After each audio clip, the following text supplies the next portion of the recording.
Saturday Live. Good morning. Magandang umaga, magandang hali, magandang hapon, magandang gabi sa lahat. It's 3 o'clock in the afternoon sa London. Alas 5 naman ng hapon sa Kingdom of Saudi Arabia. Alas 11 ng gabi sa Japan, alauna sa Australia. Samantalang dyan sa California, alas 6 ng umaga. Alaska, alas 5. Hawaii, alas 4 ng umaga. East Coast, USA, New York, ika-10 ng umaga. Sa Pilipinas ay ganap na ang umaga dito sa amin sa East Coast. Yan sa Pilipinas. Welcome.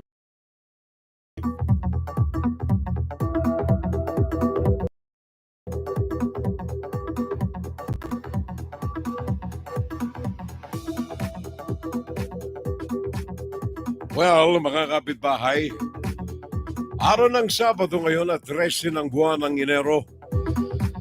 Halfway sa unang buwan ng 2024. Ang ino pong abang lingkod, Fiorel Salvo po lamang.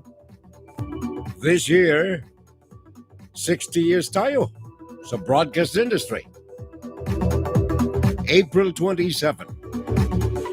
Good morning, everyone. New York, New Jersey, Connecticut, East Coast, USA. Good morning, California.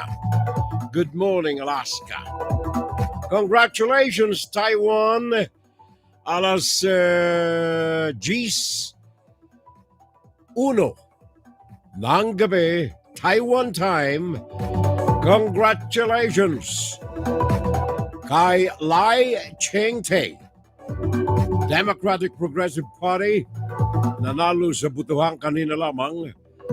19 million ang mga botante dyan sa Taiwan. Great majority kay Lai Ching-te, bagong presidente ng Taiwan.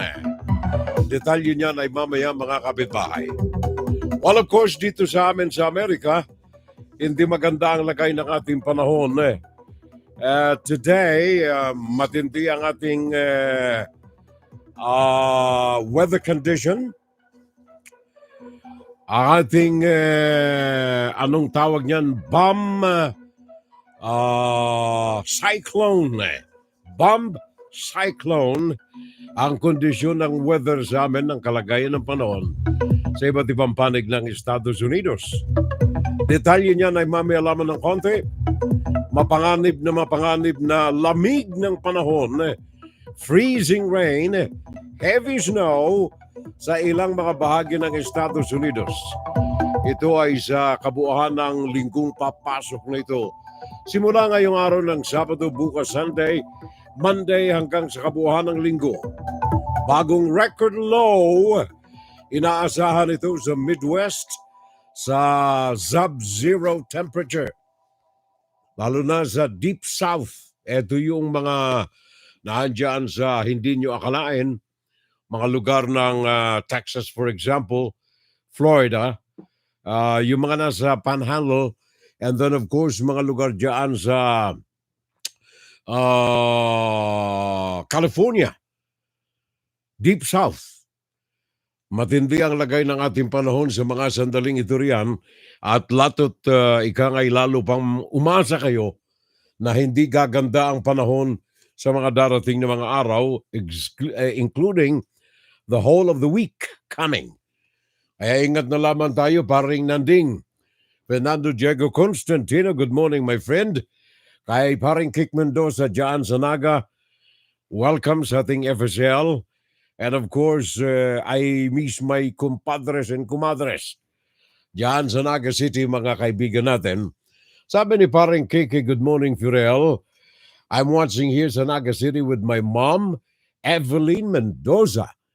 Kumusta ho tayo? Ma'am Evelyn Mendoza. I remember nung ako'y nandyan sa DCGE, meron akong mga kaibigan dyan na may tindahan ng mga tela. Oo, dyan sa biggest supermarket in Asia at the time. Na ngayon ay People's Market na dyan sa Naga. Meron akong kaibigan dyan nung araw. I cannot remember the last name, but I think Mendoza rin yun eh. Pag ako'y napapasyal sa kanila, binabato ako eh. Oo, binabato ako ng isang bulto ng tela. Good evening kay Mare natin dyan, Evelyn Mendoza. Parang Kick, thank you very much. Maraming salamat sa inyo riyan. And of course, dyan sa Maynila, naandyan naman ang kaibigan nating Brother Knight. Brother Jundi T. Valencia. Marikoy, sabi niya kasi, hello SK Furel, Viva Jesus na lamang.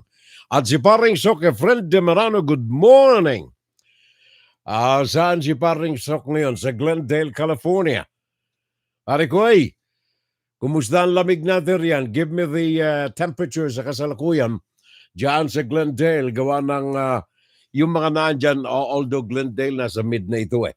Yung mga naandyan sa ibaba, kasama na ang Texas, kasama na ang Florida, kasama na yung mga nasa along Mississippi River, ang mga ito ay tatamaan ng grabing lamig. Sabi nga ng weather forecast natin today, bomb cyclone.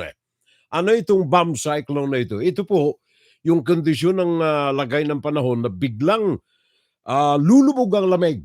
Biglaan. In a matter of minutes, biglang-bigla ang lamig. Pagkatapos mananatili itong napakalamig for the rest of an hour or 2 or 3. Yan ang bomb cyclone. Magkakaminsan associated with snow. Matinding bagsak ng snow. Puso ko sa bayan ko. Kaya ingat na lamang tayo riyan, mga mari ko at saka mga pari ko. Good morning, Furel sa Glendale, sabi ni Paring Sok. And then pakishare ko lang, Furel, sa live mo ang ibang grupo natin ng GC para maraming makapanood. Sabi ni Paring Kick Mendoza. Okay, thank you, sir. Maraming salamat. Thank you so much, Paring Kick. Asan ka na, Jeff? Simula na ang tagay. Hinahanap ni Paring Kick Mendoza si Jeffrey, paring Jeffrey Espina Siao. Asan ka na daw at kailangan na ang tagay? Tagay! Pakinggan si Furel Salvo tuwing Sabado dito sa FGS Web Radio para sa mga Pilipino. Mamaya natin ipagkakalob ang mga detalye ng mga balita na may kugnayan dito sa mga pangyayari namin dito sa Estados Unidos. Kasama na, by the way, paalala ko lamang ito sa mga kapitbahay natin. Huwag ho tayong gala ng gala na wala tayong mga precautionary items sa bulsa. Like for example, yung face mask. Bakit? So baka tayong po dito sa ating Department of Health, ang lamig ng panahon ngayon ay nasa bingit ng panganib ang mga mamamayan. Sa lamig ng panahon, hindi lamang itong anong tawag niyan, mga flu. Hindi lamang flu ang kailangang ingatan ninyo, kundi ang bagong variant nitong si Xi Jinping. Bagong variant ng Wuhan coronavirus. Ano ba yung pangalan nitong bagong variant nito? Sandali, Saan yung bagong variant nito? Let me see. May bagong variant na naman kasi ngayon dito sa sakit. Ito ay yung JN.1. JN.1 variant. Pag-uusapan din natin ang tungkol dyan sa bagay na yan mamaya nabang ng konti mga kapitbahay. Kailangan lamang ingat tayo sabagat ang lamig ng panahon, kaakibat ay flu at kaakibat ang bagong variant ni Xi Jinping. Puso ko sa bayan ko. Ngayon naman dyan sa atin sa Pinas mga kapitbahay, talamak na talamak ngayon saan man kayo lumingon sa mga sandaling ito mga kapitbahay.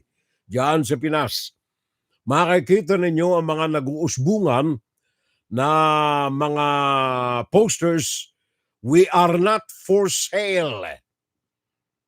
We are not for sale. O dili kaya, diyan sa mga social media natin, makikita ninyo ang iba't ibang mga pagtalakay sa issue nitong bombshell. Ang pasabog ni Martin Romualdez. At diyan ay ang constitutional change o dili kaya ay concha. Pag-uusapan natin yan mamaya, pero hindi ko dyan ifo-focus ng husto kasi sabi ko na nga, masyado nang ginahasa ng husto ang issue na yan eh. Talamak na. Pinaggutay-gutay na saan man kayo pumaling, saan man kayo tumingin, saan man kayo makinig, naandyan ang issue ng constitutional change, 100 pesos bawat pirma ng pirma. Pag-uusapan natin yan mamaya, pero mas may issue riyan na pinakang mapanganib sa ating mga Pilipino. Beware tayo. Sabagat merong inaalaga ang ahas si BBM, unfortunately for the Filipinos, kung ayaw natin kay BBM, mas lalo tayong masasadlak sa dusa at paghihirap at maaaring talamak na patayan na naman.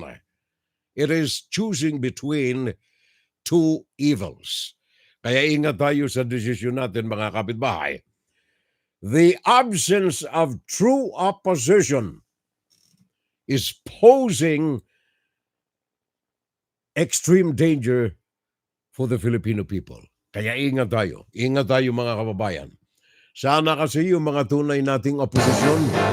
Pakinggan si Firel Salvo tuwing Sabado dito sa FGS Web Radio para sa mga Pilipino. Andale, meron akong nalampasan si paring Rudy. Rodolfo Ranya Eusebio, sabi niya, "Good morning, Canada, and good evening, Philippines. Congrats, Brother Knight Furel, for the recognition given to you by the KBP Kamso chapter dito sa Nepawa, Manitoba, Canada, ay negative 31 degrees Celsius or 23.8 degrees Fahrenheit. Mapapalaban na naman daw siya sa pagpapala ng snow. Pare ko, that is baptism of fire. Lahat ng mga Pinoy na napapadaong dito sa Americas, including Canada of course, yan ang binyag sa kanila. Yun ang binyag sa atin dito. And of course, hindi lang Pinoy. Anybody na unang pasok dito sa Amerika, kailangan matuto kang magpala. Happy New Year and good morning, Furel, sabi ni paring Raul Villanada. And of course, sa lahat ng ating mga kasapi ng community, it's a beautiful morning in Durham, North Carolina at 42 degrees Fahrenheit. Medyo nga reheat lang ang preparation ko kay boss. Reheat ng pagkain. Since their coup d'etat of my habitat during the holiday season, and I'm back. Yan si paring Raul Villanada. Thank you, pare ko. Maraming salamat. Ngayon, kung kayo mga naandyan sa Pinas, ratsadahin natin ang mga balita ang ating mga kababayan. Breaking news! Ito na!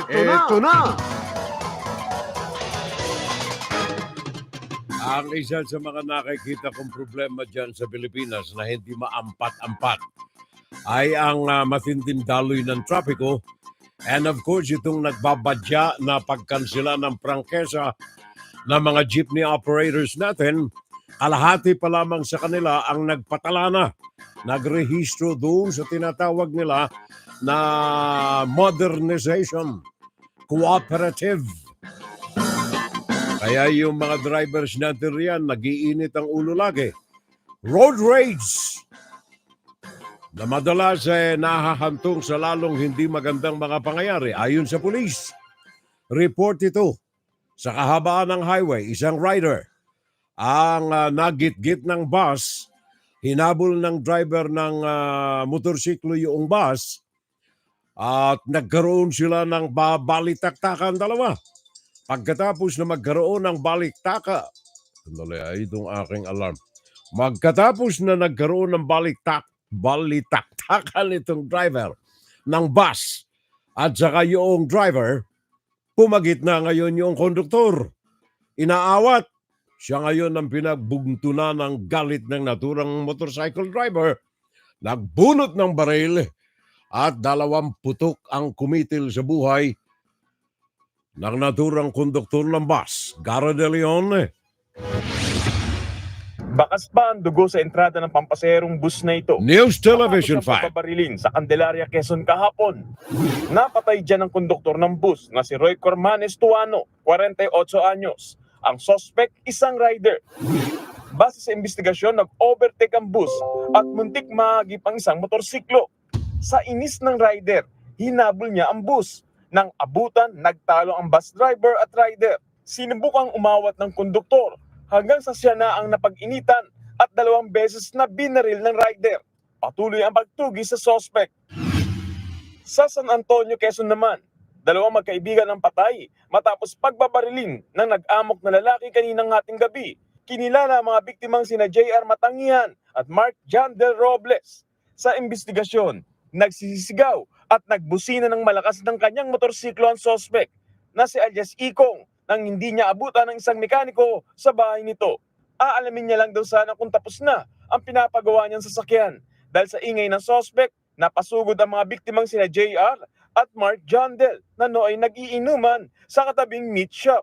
Kinausap nila ang suspect pero nauwian sa pagtatalo. Hanggang sa pinagbabaril na ng suspect ang dalawa na agad nasawi. Agad tumakas ang suspect sakay ng motorsiklo. Nahagip yan sa CCTV. Pinaghanap na ang suspect na nahaharap sa kasong 2 counts of murder. Nagbabalita mula sa frontline, Gary De Leon, News 5. Thank you very much, Gary. Maraming salamat. Ha? Ngayon, kapag may mga krimen na mga tumatakbo riyan para sa investigasyon ay mga pulis. Unfortunately, kung ang mga pulis ay hindi maganda ang kalooban, madadawit din sila sa mga krimen. In fact, ngayong mga sandaling ito ay sinasagawa ng National Capital Region, PO, ang cleanup operation laban sa kanilang rank and file. At sa mga nakita natin mga tala rito ng NCRPO, may 170 mahigit 170 na mga pulis ng Metro Manila ang nasangkot at tinanggal sa serbisyo dahilan sa pagkakasangkot sa droga. Ayon sa pinuno ng National Capital Region Police Office, nangangako sila na magkakaroon ng walang kikilingan na clean-up operation ang National Capital Region Police Office laban sa mga tarantado, mga balasubas, mga drug addict at involved sa iba't ibang uri ng criminality ang rank and file ng kanilang pulisya. Pakinggan natin si Mon Gualvez uli. Ito naman ay galing pa rin dyan sa News Television 5. Go ahead, Mon. Mismong si NCRPO Chief Police Major General Jose Melencio Nartates Jr. na ang nagsabi, tila mababa ang bilang ng mga nare-resolbang krimen kinasasangkutan ng mga pulis. Kaya naman ang tinututukan nila, internal cleansing o paglilinis mula sa kanilang hanay. Ibinunyag pa ni Nartates na may nawawalang folder ng mga kaso ng mga pulis. When I came here, nawawala yung mga folder. Worse, nawawala. Second is folder na na-resolve, hindi na-implement. Meaning, nandun lang sa baba. Ni-resolve na ng disciplinary authority pero hindi na i-implement. Nitong nakaraang taon, nasa 155 lamang ang naresolbang kaso mula Enero hanggang Hunyo. Wala pa ito sa kalahati sa mahigit 400 resolved cases mula nang maupuro si Nartates noong Hulyo. 224 dyan ang na-dismiss na tungkulin. Iniimbestiga naman ng NCRPO ang umano'y sabwatan kaya hindi nare-resolba ang mga kaso. May isang tauhan pangaro sa kanilang opisina ang nabistong namimeke ng pirma ni Nartates. Hindi lang nawawala, nadidelay or tinutulugan or baka pagtulong-tulungan tayo nung grupo, imbis na for dismissal siya is maging suspension lang in cahoots and or in connivance with the drafter. Nitong unang linggo ng Enero, nagsagawa ng surprise drug inspection ng NCRPO. 4 sa mga pulis ang nagpositibo sa illegal na droga. Agad silang dinisarmahan at inihahanda na rin ang isasampang reklamo. Sa tansya ng mga pulis, nasa 5% pa rin ng kanilang hanay ang may tuturing na scalawag. Kabilang dyan yung mga nasampahan ng reklamo dahil sa illegal na droga o sangkot sa krimen at iba pang irregularidad. Lahat yan nahaharap sa kasong administratibo ng parusa o maabot hanggang sa pagkakatanggal sa serbisyo. Nagbabalita mula sa frontline, Mon Gualvez, News 5. Thank you, Mon. Maraming salamat ha. 177 police officers ang tinanggal sa serbisyo. Ayon dito sa tala natin, ang mga kadahilan ng kung bakit sila natanggal sa serbisyo, pakinggan ninyong maigi ito sabagat ito ay talamak. Talamak itong nagaganap diyan saan ka man dumako sa mga tanggapan ng pulisya. Ang mga kaso ay ang pagtatanim ng ebidensya sa mga sangkot sa mga krimen o kaya ay ang nakursunadahang inaresto lamang. Walang matibay na ebidensya, walang matibay na kaso na kursunadahan ng pulis, inaresto si Juan de la Cruz. At hindi lamang yan, excessive violence. Kumbaga, overkill ang tawag natin dyan dito . Yung mga pag-aresto nila, hindi naman kailangan na nananakit. Ilan lamang ito sa mga non-drug related na mga kaso kung bakit natanggal ang mga miyembro na ito ng pulisya natin sa iba't ibang panig lamang muna ng National Capital Region. Puso ko sa bayan ko. Ngayon, kung kayo ligtas sa kamay ng mga pulis, kailangan ligtas din kayo sa mga kalusugan o kaya ay mga kalaban ng kalusugan. Maring Mirna, good morning ang aking kaibigan. Wala bang snow riyan? Hindi malamig dyan sa katabi ni paring Donald Trump? Dyan sa Mar-a-Lago sa Florida. Ang ating kaibigan Maring Mirna Guillermo, a blessed Saturday morning, Brother Furel. At sa lahat ng mga beautiful people, beautiful followers. Magaling ang mga adjectives na Mari ko All over the world. Naalala ko tuloy yung kanta, all over the world. Maring Mir, thank you. Ingat ka lamang riyan. Sabagat itong mapa na tinitingnan ko rito ngayon na maring madaanan ng bomb cyclone. Yung biglaang pagbulusok ng lamig na madalas ay may kaakibat na ihip ng malakas na hangin at saka mga malalakas na pagbagsak ng snow, ang areas natin extreme deep south and then patungo dito sa amin sa northeast and then diretso ng New England region, pataas, yun ang mga Vermont, Rhode Island, New Hampshire, yung mga lugar na yan In fact, yung aking anak, binabantayan yung aming, anong tawag niyan? Yung aming kubo doon sa upstate. Nung isang araw, mga 4 na pulgada. Dito sa amin sa New Jersey, salamat sa pong may kapal. Ngayon may araw kami Maaraw kami ngayon, pero ang temperatura namin ay 57 degrees. May araw.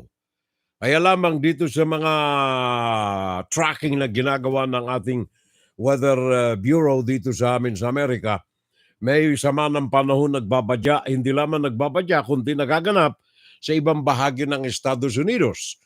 Kaya ingat ka na lamang riyan, Maricoy, Maring Mirna Guillermo. At saka Jacqueline Formalejo Regidor.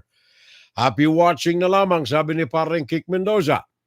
At saka kay paring Jeffrey Espinasiao, kay Maring Leonor Curata, parang nagro-roll call itong pare ko Sabi niya kasi, nagro-roll call itong pare ko Sabi kasi ni Kik Mendoza, ayan na.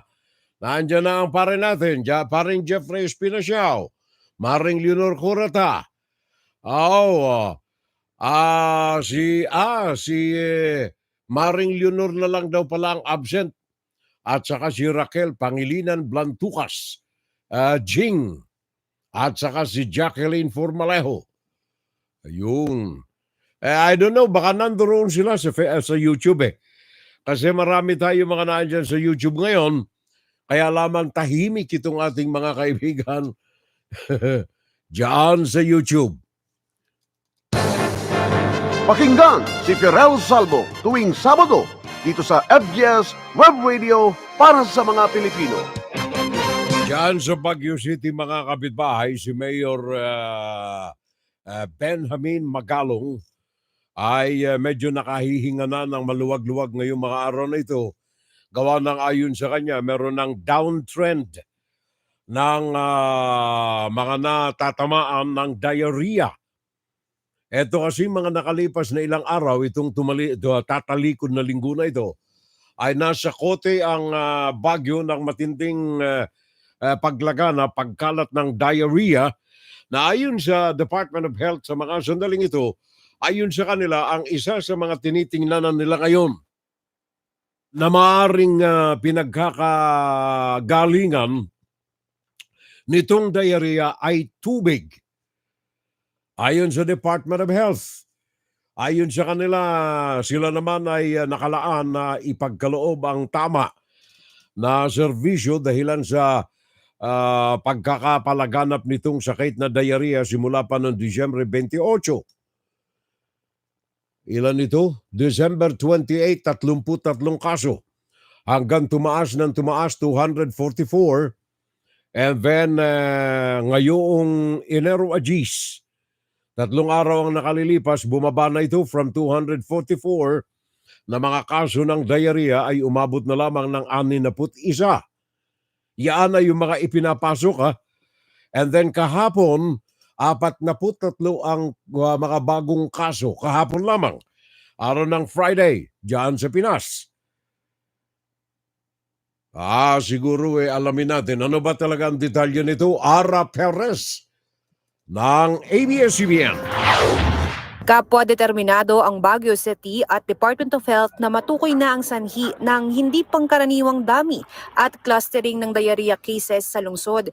Kaya't kinuhanan na rin ng water samples ang rain basin na ito sa Tuba, Benguet, pati na ang treatment facilities. We have to start from the main source. Yeah, this is a rain catchment area of the Baguio Water District, and we need to see from the raw water going down. We will see how the efficiency of how treatment is being done at the water distribution areas. Sabi ni Brillantes, water sources talaga ang tinitingnan nila at hindi pagkain. Because there's no common food, it's widespread, so it must be the water. Inanunsyo naman ni Mayor Benjamin Magalong na pababa na ang diarrhea cases sa Baguio mula nang makapagtala sila ng 33 kaso nito noong December 28. The peak was sometime in January 7, where we recorded 430 cases in one day. January 9, we have 244 cases. January 10, we only have 61 cases. And yesterday, we have 42 cases. Umabot na sa 2,900 yung kabuang diarrhea cases dito as of ngayong Friday. Sabi naman ng Baguio Public Information Office, kinumpirma ng City Health Office na 18 sa water samples na nakuha sa mga establishmento dito ang nagpositibo sa total coliform at 8 naman sa E. coli. Nagpositibo rin sa bacterial contamination ng isa pang sample sa isang food establishment nito lamang January 10. At sabi ng LGU, pinatitibay nito na contaminated water talaga yung sanhi ng sakit, pero hindi pa rin tiyak kung saan yung pinaka-source nitong contamination. Thank you, Ara Perez ng ABS-CBN. Diarrhea riyan sa Baguio kahapon ay 43 new cases. The other day, 61. But 3 days ago, January 10, 244. Kaya sabi nga ni Mayor Benjamin Magalong, medyo nakahihinga na siya ng maluwag-luwag gawa ng tila meron ng pagbawas sa mga nasa sakote ng kaso ng diarrhea diyan sa Baguio. Lalo pa man din na ngayong mga panahon ay panahon na kung saan ay masigla ang komersyo diyan sa Baguio City gawa ng unti-unting umiinit ang kapaligiran at diyan ang kanlungan ng ating mga kababayan para magpalamig diyan sa Baguio City. Ngayon, ang talagang maganda ang kalalagayan ngayon si Maring Cynthia Herona na ngayon ay nanonood sa atin dyan sa YouTube. Naandyan siya sa, Sandria ba ito, Maricoy? Sandria, Italy. Ang ating kaibigang Pilipino at kababayang Bicolana, Cynthia Herona. Maray na hapon dyan sa Italia, Maricoy. Ingat na lamang tayo riyan, Ingat tayo sa mga gwapong Italiano. Baka makaligtaan si Fiorel. Ako, Italianong hilaw eh. Yung tatay ko kasi kinuha yung pangalan ko dyan sa Italia. Yung tatay ko, tagahanga ni Fiorello LaGuardia. At that time, alkalde ng lungsod ng New York City. Fiorello LaGuardia. 19 anong panahon si LaGuardia. 34 yata, 1934. Kung ako'y hindi nagkakamali. And si LaGuardia, mahilig din sa radyo. Kaya popular na alkalde ng New York si LaGuardia during his time, gawa nang siyang unang-unang public official na ginamit ang broadcast para palaganapin ang kanyang mga plataforma sa gobyerno. Fiorello LaGuardia. Maricoy, Cynthia Herona. Diyan sa Sandria, Italy. God bless na po lamang, sabi niya. Thank you very much. Marami raw sila ng mga magkakaibigan na nanonood sa atin riyan. Give me names, Cynthia. Aray ka ngay nagkakahuntahan naman tayo. At saka sabi ni paring Jeffrey Espino Siao, good morning na lamang bro. And FSL, shout out na lamang sa lahat ng ating mga kakamping at lahat na mga kasama ng kilusan kontra China.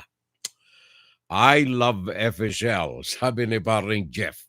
Pare Koy, mamaya pag-uusapan natin yan. Although ang subject natin mamaya ay may kaugnayan dito sa constitutional change.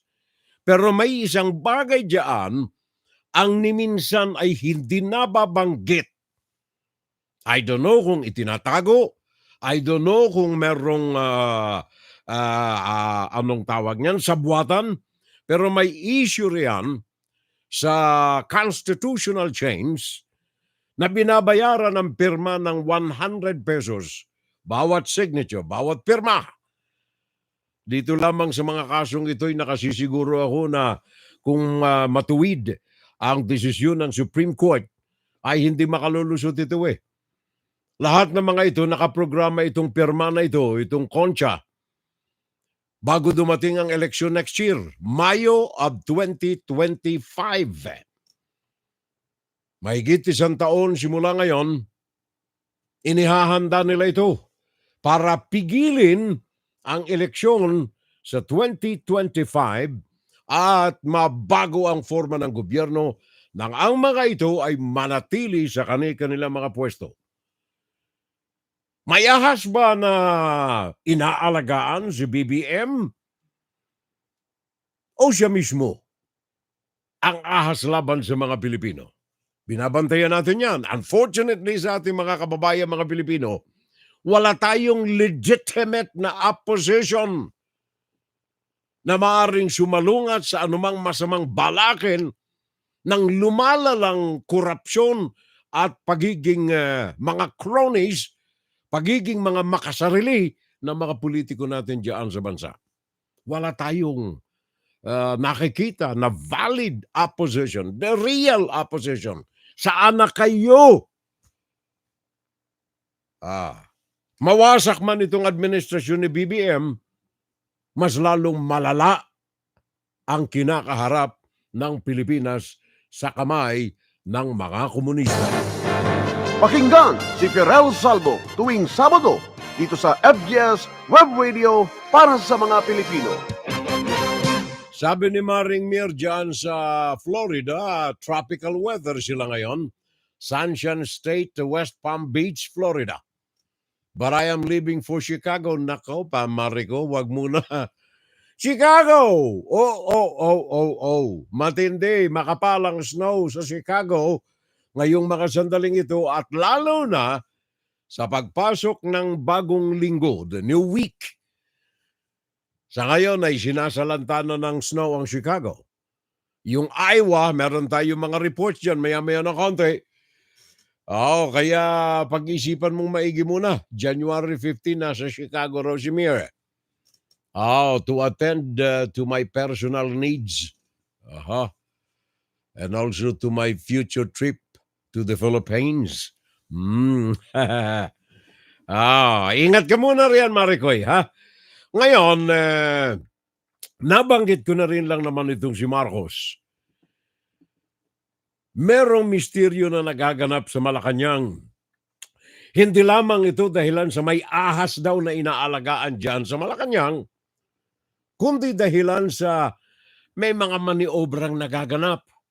Kumbaga streamlining, realigning the operation of the administration. Ano ito?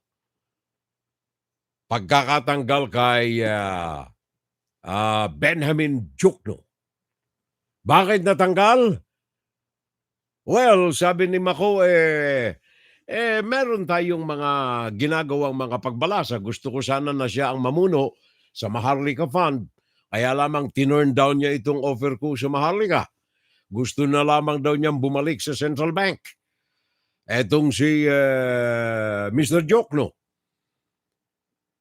Ngayon, ang pumalit sa kanya ay ang asawa ni Vilma Santos, si Ralph Recto, Department of Finance. Ang pagkakaalam natin dito, medyo may katagalan na itong issue na ito na ngayon lamang isinagawa. Gawa ng merong mga pagkakaiba-iba sila ni Jokno ng mga polisiya kung paano sasalungatin, paano haharapin ang ilang mga problema pinansyal ng Pilipinas. In fact, meron na naman tayong nagbabadyang uutangin 3 trilyon.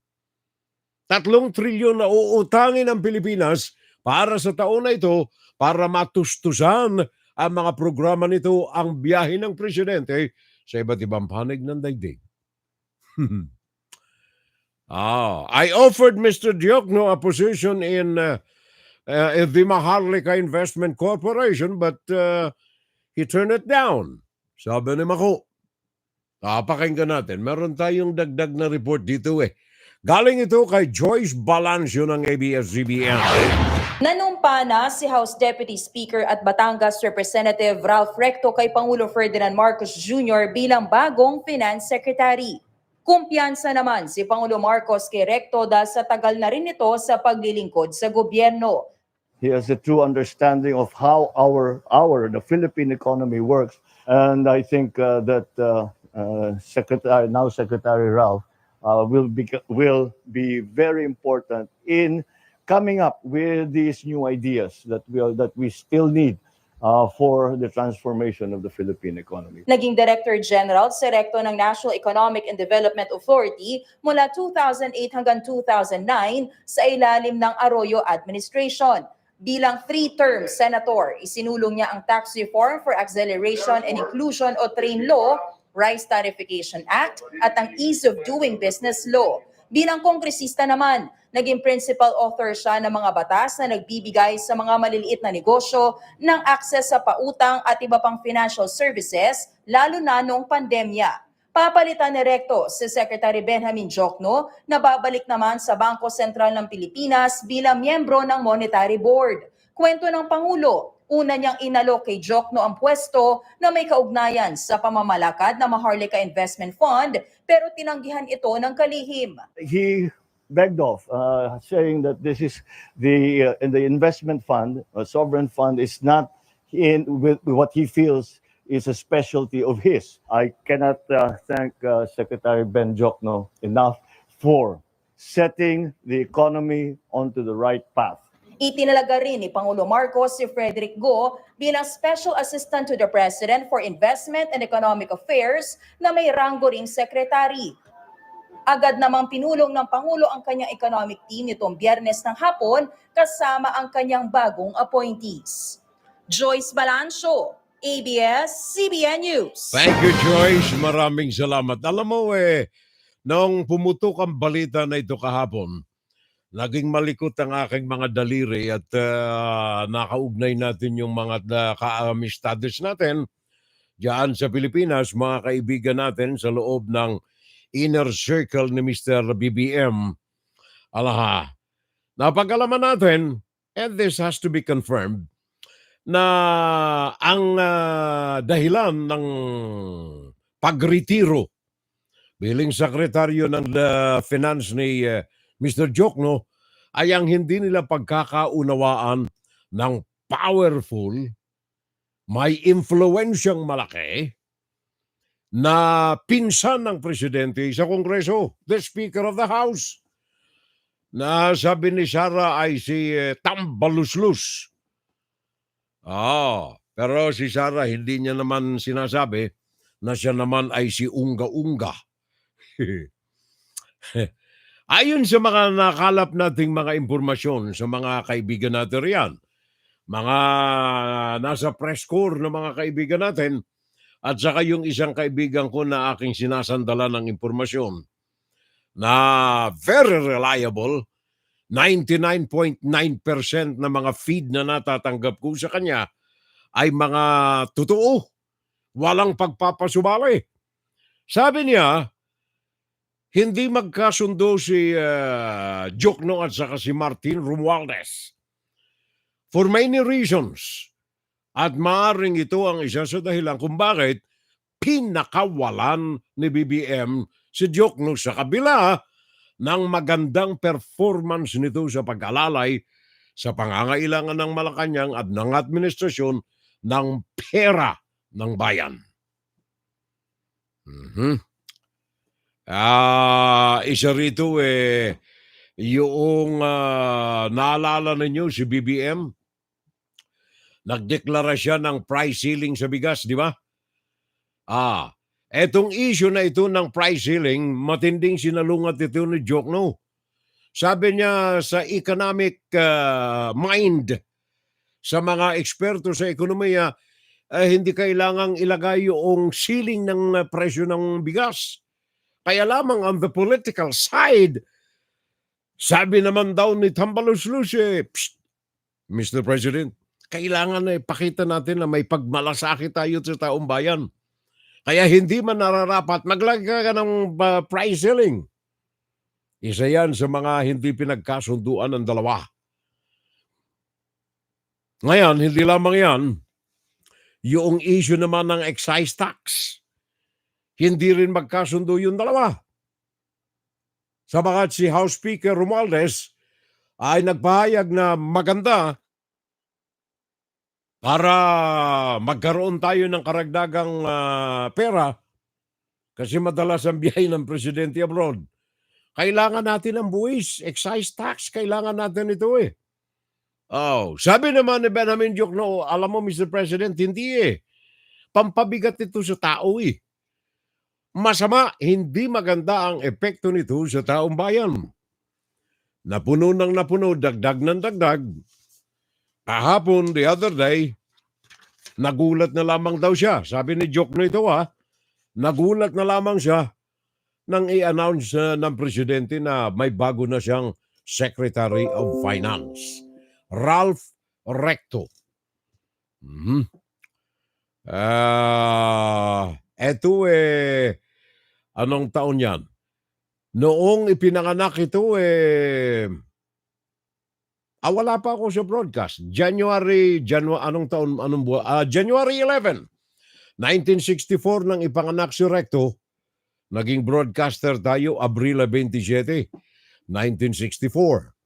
So at the time na ipinanganak si Recto, ay nagsimula naman tayo sa broadcast. Naging Speaker of the House, House Deputy Speaker.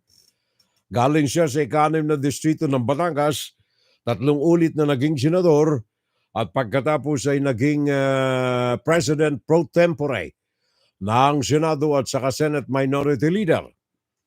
Naging kinatawan ng Batangas 4th District noong 1992. Maganda naman sana, appointed Head National Economic Development Authority ni Gloria Arroyo. Tapos siya ng Master of Public Administration, University of Asia and Pacific, Master in Business Economics, sa ilalim ng Strategic Business Economics Program ng University School of Economics. Diyan ito sa University of Asia. And then Leadership Scholar Course sa John F. Kennedy School dito sa Harvard, sa Boston, USA. Okay. Sana maayos, Sana lahat ng mga ito sa kabila ng mga hidwaan ay may malaking magandang produkto para sa mga Pilipino. Juan, Saturday Live! Saturday Live! Ito, marami na naman na maibubulsa ang mga ganid na mga politiko ng ating bansa pag natuloy ang bagong trilyones na uutangin ng bansang Pilipinas. Tuloy na ito, pare koy. Basbas na naandyan na. Fernando Diego Constantino, sabi ni paring Rodolfo Rania, sinanding pala, sandali Nanding muna. Fernando Diego Constantino, maraming na namang, tama na pala, tapos na. Paring Rudy na. Rodolfo Rania Eusebio, nakalulungkot na talaga sa atin sa bansang Pilipinas. Sinasamantala na ang kahirapan ng mga mamamayan, dinadala na sa mga pera ang eleksyon. Pati ba naman ang kontsya, kung totoo man, ay pinipirma na di umano ng bawat pirma ay 100. Hindi lang ito pare ko kung totoo Gawa na ako mismo, imagine 10,000 miles away ang kinalalagyan ko layo ng Pilipinas Nakararating sa akin itong mga copies. Naandyan mismo sa aking harapan ng mga copies ng mga resibo, mga kautusan, memorandum. In fact, mamaya may iparirinig ako sa inyo Ito yung kampanya ng isang public official, barangay level. Kinukumbinsi yung mga tao. Pumirma na kayo sapagat meron tayong ayuda. AICS. Meron tayong ayuda galing sa tupad. Mamaya, pag-uusapan natin yan, pare koy. 100 pesos. At saka forever na trabaho o kaya income galing sa tupad at saka sa AICS. Mamaya, dadaw-dawan natin itong issue na ito. Sabi ni Ate Nens, we are watching, Sari Gaspi. Ay, Ate, maraming salamat. Thank you. And good health always, Ate Nens. Laging kumain ng maayos na masustansya pagkain riyan. Sapagat kailangan pang mahaba-habang panahon na tayo ay tatanaw-tanaw sa ating mga apo, sa ating mga anak. Aala-alaga Sabagat mas matindi ang pagmamahal ng lola, ng grandma, kaysa sa nanay, ayon sa mga apo. Ala, Jacqueline for Malejo Regidor, thank you. Maraming salamat riyan at sa mga silent audience natin diyan sa YouTube. Public service. Meron akong tinanggap na report dito. Si Marcos ay pinulong ang kanyang mga kabinete. Kasamang dumalo roon ang Sekretaryo ng Edukasyon, si Sara Unga-Unga Duterte. Siya nagpasimuno ng mga bansag Tambaloslos. Nanaliksik ako sapagkat yung Tambaloslos, alamat ng Bisaya at Bicol yan Yung Tambaloslos alam na alam niya ni paring Rodolfo Rania Eusebio Tambaloslos. Ngayon, ang girlfriend niya na nagalit sapagkat babaero si Tambaloslos si Unga-Unga. Kaya lahat ng mga babae na nabubuntis, ang kanyang hinala, nabuntisan ito ni Tambaloslos Kaya ang ginagawa ni Unga-Unga, sa araw ay magandang dalaga, sa gabi ay dambuhala. Hinahanap nito yung mga nagbubuntis at sinisip-sip ang sanggol sa kanyang sinapupunan. Alamat ng Bisaya, alamat ng Bicolano, Hunga-Hunga. Ngayon, si Mr. Marcos, inutusan ng Department of Education na pagandahin ang kalidad nito. Gawa na rin sa masamang resulta ng research na inilahad ng PISA. Natatandaan ninyo, the other day, tinalakay natin itong PISA Hindi ho ito yung domino PISA Ito ay ito ay PISA. Gumagawa ito ng research sa larangan ng edukasyon sa iba't ibang panig ng daigdig. Ngayon, dito sa result ng PISA, napag-alaman na sa mathematics, sa science, at saka sa language, kulelat ang Pilipinas.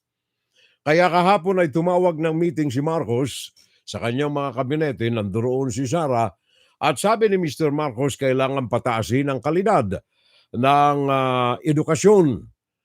Mr. Marcos, hindi ko nababasahin itong haba ng report mo na ito. Ang masasabi ko na lamang sa iyo, palitan mo yung Secretary of Education. 1, priority step ng Malacanang, palitan mo. Sabagat hindi talaga siya kwalipikado si Sara Duterte. Walang kaalam-alam ito sa larangan ng edukasyon. Sa aking pamilya, meron kaming 4 na mga teachers, kasama ang aking asawa.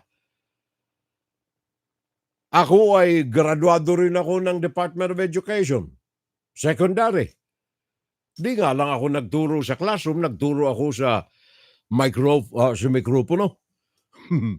Dito ako nagtuturo sa mikropono. Kaya Mr. Marcos, tanungin ninyo kahit sino sa Department of Education sa isang lihim na pakikipagtalastasan, 99.9% sa kanila sasabihin hindi po qualified ang aming Secretary of Education. Ang alam ho nito, ituro lamang ang tamang pagsipilyo. Wala ho siyang alam. Tingnan ninyo itong record na lamang, Mr. President. DepEd deficiencies. Deficiencies ng Department of Education. Sa larangan ng pera, matindi ang record ng DepEd. COA Auditing Report. Number 1, failing to remit 4.47 billion pesos. 4.47 billion pesos. Hindi na i-remit. Ito'y mga premium and loan payments ng mga empleyado sa Government Service Insurance System. Hindi na ibigay. Siguro may nagdideposito na riyan para makuha yung komisyon, yung interest. 2022, COA. Hindi rin nag-remit ang Department of Education ng contribution sa GSIS sa halagang 193.7 million. Ito'y employees premium and housing loan payments ng mga guro sa ilalim ng DepEd 2022. Sara Duterte na ang sekretarya nito. And then, pera pa rin, DepEd. Hindi rin iniremit ang membership payment contributions na nagkahalaga ng 307 million pesos sa health insurance o kaya PhilHealth. Hindi rin nabayaran ang BIR ng 572.6 million in taxes ng Department of Education. Eto mga taxes galing sa withheld money from salaries, benefits, and contracts ng mga teachers ng DepEd. Hindi lamang yan. Meron pa. Hindi rin na-remit. Tingnan mo, puro pera ito ha. Hindi rin na-remit 5 billion pesos na halaga na mga buwis, contributions na kolekta na sa mga personnel ng Department of Education. Hindi na i-remit. Yun ang record ng DepEd, Mr. President. Kaya unang hakbang mo riyan, sa pera pa lamang disqualified na ito eh.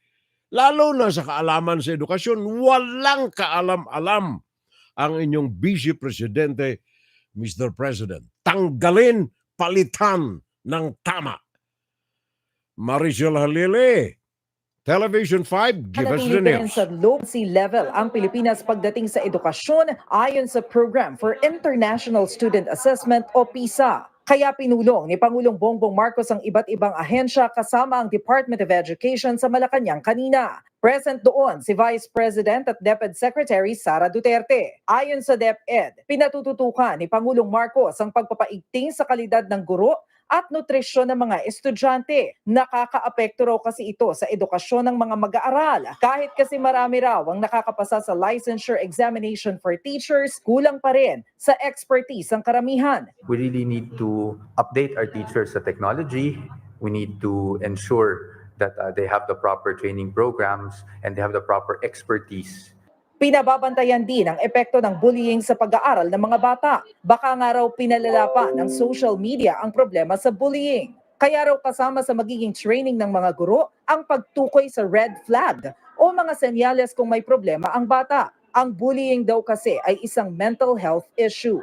So we'll have to remember na kailangan ng parental support at nakita rin naman sa results sa PISA, di ba, kung gaano kahalaga yung parental support sa performance ng bata. So we need to engage our parents and the communities to reduce, if not to eliminate, bullying in schools. Paglilinaw naman ng DepEd, hindi dismayado si PBBM sa estado ng edukasyon sa bansa. Hindi naman disappointment, kundi yung push na we need to keep working hard so that we improve our performance in PISA. Pero hindi nga lang PISA, kundi performance talaga ng mga estudyante natin as a whole. Sa ngayon, nasa level 1A o 1B o low proficiency level ang Pilipinas base sa PISA. Target ng DepEd na maitaas tayo sa level 2 o minimum proficiency level sa lalong madaling panahon. Nagbabalita mula sa Frontline, Maricel Halili, News 5. Alam mo doon sa conference na yon pag may tinatanong o kaya nagpapahayag ng issue ang presidente na kailangang sumagot ang DepEd, nire-refer ni Sara Duterte, Gina, can you answer that? Sino si Gina? Si Gina Gonong. Siya ang Undersecretary ng Edukasyon. Siya rin ang tinig na napakinggan ninyo diyan sa report ng Maricel Halili. Walang alam eh. Ang alam lang nito bantayan ng mga eskwela at baka ang mga ito ay mga nararahuyo sa New People's Army o kaya sa National Democratic Front. Baka ang mga ito ay nararahuyo Bantayan ng mga eskwela. Kailangan natin ang intelligence fund. Yun ang alam ng presidente, ng vice presidente. Sabi ni Bebs Inocencio, BBM only paying political favors. Part ng horse trading sa likod ng bakuran. Bbm'S, thank you. Maraming salamat. Totoo yan eh. Naalala ninyo yung Unity Team? Inamin na ni Sara Duterte. Ginamit lang naman namin itong Unity Team para makuha ang boto ninyo eh. Nabudo lang Pilipino. Sara Duterte mismo umamin yan, Marikoy, Parikoy. Kaya lang naman nagsama kami ni BBM, gamitan lang eh. You use me, I use you. Kaya at is very early sa kanilang tandem, matindi na ang labanan. Kaya mamaya pag-uusapan natin yan. Ang isa sa mga labanan nila ay nakasentro ngayon sa bagong pahayag ni Tambaloslos na sinalungat naman ni Unga-Unga. Ito ang issue ng constitutional change. Pag-uusapan natin mamaya, pero meron kaming issue riyan na mas importante. Yan ay mamaya laman ng konti. Pag-uusapan din natin itong issue ng mga jeepney operators natin. Yung issue nila ng piston, matutuloy ba uli sila sa kanilang mga rally? Yan ay pag-uusapan natin sa susunod na bahagi ng ating Fun Saturday Live. Matapos ang ating ikalawang bahagi, ang ating insight sa Fun Saturday Live. Fun Saturday Live! Saturday Live! Saturday Live! Sabi nga pala ni paring Rudy, may move ngayon ang DepEd upang matutukan ng mga non-readers na mga mag-aaral, yung mga na hindi natututong magbasa. Ang move na ito ay tinatawag na Catch Up Fridays. Kasama ang DEAR o kaya Drop Everything and Read. Marahil ito na isang paraan upang ma-improve ang reading and comprehension. Alam mo, eto may mga coin words pong mga ganito para sa akin, Parikoy. Wala ito eh. Bunga nga lang ang pinanggagalingan ng mga ito eh. Para daw ma-improve ang status sa PISA or Program for International Students Assessment, kung saan ay rank 76 ang Filipinas sa 81 countries assessed last 2022. Alam mo itong mga ganito na mga pa-catch-up na yung mga dear na ito, pare ko. Para sa akin, that's immaterial, useless. Isang political ploy. Sabagat, ang implementasyon ang importante eh. Hindi mo kailangan bumuo ng mga dear na ito. Kailangan lamang ay masuportahan ng maayos ang mga teachers, magkaroon ng inspirasyon, magkaroon ng tamang edukasyon na maisasali nila sa mga eskwela. Ang problema, politiko ang namumuno. Ang utak ng politiko na ito ay politika. So doon lamang bias na kaagad siya sa kanyang pagmando sa kanyang mga tauhan.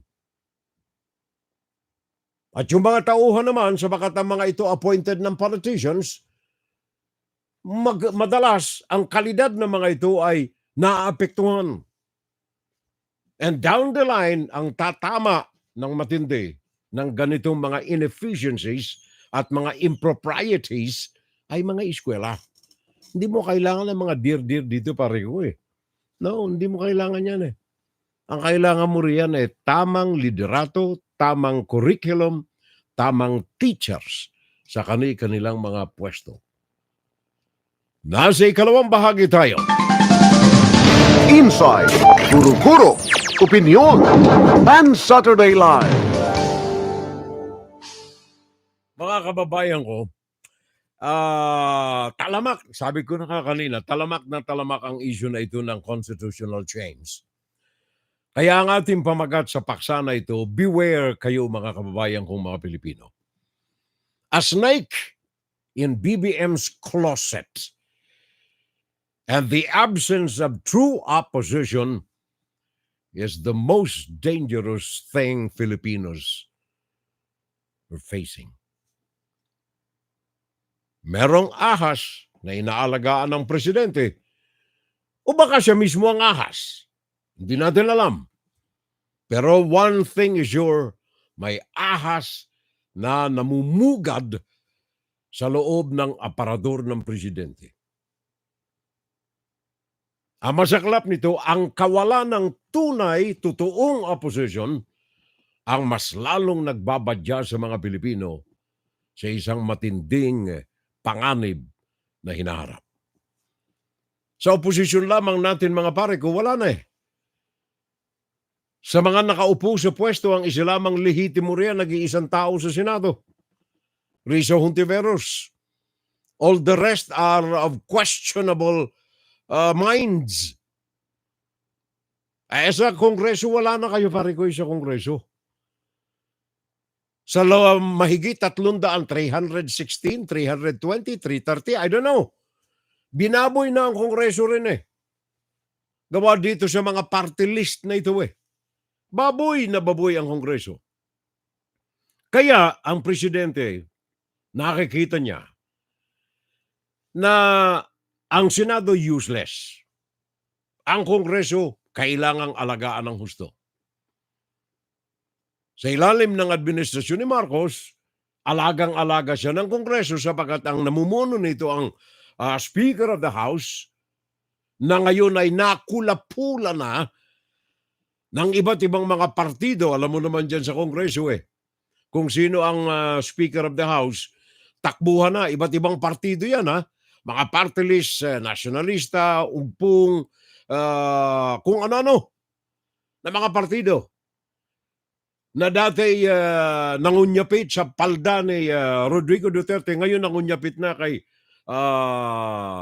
Martin Romualdez. Alam ito ng presidente, kaya kailangan gamitin niya ng husto ang Kongreso. Ano man ang kanyang gustuhin, makukuha niya sa magitan ng Kongreso. Wala tayong solidong opposition. Yung mga opposition natin ang lalayo. Kung magsalita, halos hindi na marinig. Hello, ako si Chalagman. Merong nagbabayad yun ng 100 piso bawat perma. Ang layo ng tinig ni Ed Chalagman. Wala na eh. Binaboy na ng husto. Kaya sa ultimate analysis, ang nakaawa rito mga Pilipino, wala na kayong masandalan pare ko eh. Wala na. Sino ang namumuno sa pagkontra ngayon sa constitutional change? Sara Duterte. Ang mga Duterte itself ang namumuno ngayon. Between two evils, paano ang mga Pilipino? Paano kayo, bayan ko? Wala ang oposisyon, wala na. Manok na walang ulo. Nakasalalay na lamang sa taong bayan. Ang tinig ng taong bayan ang kinakaharap ng bansa. Ngayon, kung ang tinig ng taong bayan nagpapatianod na rin, kawawa. Pakinggan ninyo ito ha. Sa issue ng 100 pesos per signature sa pirma. Ano ang sales talk ng mga barangay officials sa mga inosenteng mga Pilipino? By the way, bakit inosente mga Pilipino? Sabagat naghihikahos. Naghihirap 72% ng mga Pilipino, 115 million ng mga Pilipino, 72% riyan nasa average and below. 45% riyan nandoon sa pinakang ibaba. 45%. Walang makain. Poorest of the poor. Kaya pag may mga ganitong kilusan, maniobra ng Kongreso ni Martin Romualdez, ni Mr. Go, maniobra nila. Eto na, 2024, ito ang panahon natin. Sabagat kailangan matapos natin itong kontsya na ito nang pumasok ang 2025, planchado na tayo. Walang eleksyon. Tayo ang mamumuno. Tayo ang Prime Minister. Pakinggan ninyo ito. Paano isinisales talk ng administrasyon ang mga pobreng alindahaw? Ito yung para ito sa kinakalap ng ating mahal na congressman na signature campaign. Aha. Para saan po yung signature campaign? Ayan. Para po sa pag-amenda o sa pagbabago ng 1987 Constitution. Ito, para po gusto nila itong mabago. Kasi di ba, marami na yung mga dati pang batas. Pakinggan ninyo, ha? Hindi naman po naaangkop na sa panahon ngayon. So, ito po, kung sakali po ito napapabor po sa atin, marami po tayong makakalap si Congressman dito. Magkaroon po tayo ng charter change. Malaking tulong po ito sa atin. Bakit? Di ba po binibigyan tayo ni Congressman ng AX? Di ba po binibigyan tayo ni Congressman ng tupad? Ang AX po ba at tupad batas ngayon? Wala pong batas, di ba? Kung ito po magkaroon ng pagbabago, gagawain na pong batas ang AX at tupad. Hindi lang po kayo, hindi lang po tayo makikinabang. Lahat na po ng mga kamag-anak natin at buong Pilipinas po. Andali, ha? AX. Ano itong AX na sinasabi? Actually, hindi AX yan eh. AICS. Ano ang AX? Sabi niya, Assistance to Individuals in Crisis Situation. In crisis situation. May bagyo. Nawasak yung bahay mo. May lindol. Nabitak ang sakahan mo. Yung papasok ang AICS. Aalalayan kayo yung mga nangasiraan ng bahay ng alalay ng gobyerno. Pinagkakalob ito ng Department of Social Welfare and Development. Ano naman ang tupad? Ang tupad ay tulong pangkabuhayan ng ating disadvantaged workers. Mga hindi makapagtrabaho sabagat merong problema sa katawan. Disadvantaged or displaced workers. Batas yan. Pero ipinangangako nitong tarantado na itong public official, panghuli. Pag kayo ay pumirma rito, may 100 na kayo. Pagkatapos permanente na, tatanggap kayo ng AX, AICS. Tatanggap kayo ng tupad. Buwan-buwan na yan. Di ba po laking tulong giginhawa tayo? Meron tayong laging ayuda. Meron laking tulong po sa atin, di ba? O, kaya po, ito po, bilang po mga leaders po ng ating congressman, kung kayo po pipirma po dito, meron pong pakonsuelo ang ating mahal na congressman. Po. Ito po, nanay, meron pong pakonsuelo sa atin ang mahal na congressman. 100. Bibigyan po tayo ng AIS. O, di ba? Yan. Ito. Kita na ninyo? Yun. Galing yan sa mga kaibigan natin riyan sa probinsya. Eto boto kayo. Eto may 100. Galing ito sa AX. Palakpakan naman sila. Nakaririmarim. Mga pari ko, mga mari ko. Nakaririmarim ang ginagawa na ito ng pamahalaan sa kasalukuyan. Binibili 100 pesos ang inyong pirma. Paano nagsimula ito? Si Congressman Edsel Lagman. Pakinggan natin siya. Para ikangay naliliwanagin natin ang masalimuot na issue na ito. There was a meeting last January 5 in the afternoon at the Ellis Hotel in Legazpi City. This was called by the president of the Mayor's League of Albay, Mayor Salceda. And during the meeting, it was disclosed that a charter change via People's Initiative is going to be launched, and they should help in having the voters sign the petition. They were given the form to be signed by the voters, and at the same time, they were given funds representing 50% of the amount of 100 pesos per voter who would sign the petition. This is fully documented. I have the papers showing the amount received and the purpose for which they were given. And the 3 of the mayors in my district already returned the amounts, because if the People's Initiative is inspired by noble and patriotic objectives, we must not by the people's. I have the form which were distributed on the amendment to be proposed to the Constitution, which is basically making the voting in the Constituent Assembly composed of representatives and senators joint voting.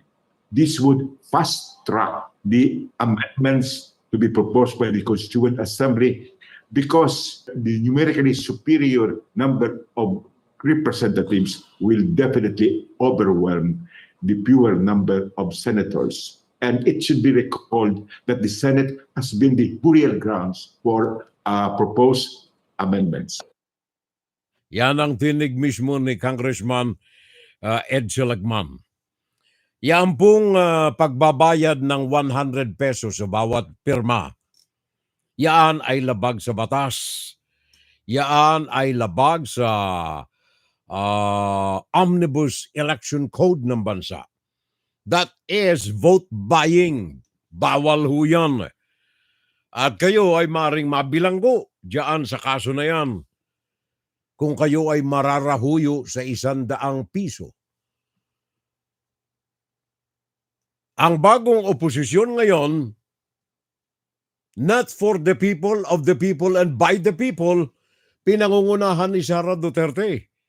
Ang kanyang mouthpiece na mas powerful daw ang tinig ay ang kapatid mismo ng presidente, Jaime Marcos. Yan ang nasa frontline ngayon ng mga pagsalungat dito sa constitutional change. 20 million pesos sa kada distrito ang iniaabot ng Kongreso sa kanila para lamang daw dito sa 100 pisong perma ng mga mamamayan natin. Pakinggan natin si Jaime Marcos. Ibebenta ba naman ang konstitusyon sa 40 peso? Diyos ko. At dahil kasi nga, lahat ng mga district, yung ating mga kongresista, pati mga mayor, abalang-abala, nagtatanong, ma'am, ano ho ba to? Pinapapirma kami. Pero, ang kumakalat ng mga video, sinasabi na yung pamimigay ng ayuda sa AIX, tupad at iba pa, magiging batas daw kapag pumirma. Kung boboto daw yung Senate at saka yung House tungkol sa Constitution, ang labo. Kasi may 5 million AIC sa DSWD, tapos yung MAIP yung sa DOH, tapos sa DSWD at DOH, meron pang 5 million sa tupad ng DOLE. Total is 20 million kada distrito. So, produce daw sila ng 20,000 na signatures by January 13, last day. Alam naman natin, itong mga programang to, mga emergency funding, nag-umpisa to ng COVID, at kapag may pinsala, pag may bagyo, lindol, at iba pa, yan talaga ang binibigay sa mga hindi nako-cover ng 4Ps. Ngayon, bakit naging pantay-pantay lahat na distrito? Lahat ba linindol? Lahat ba binagyo? Ano ba yun? Kaya nakakapagtaka.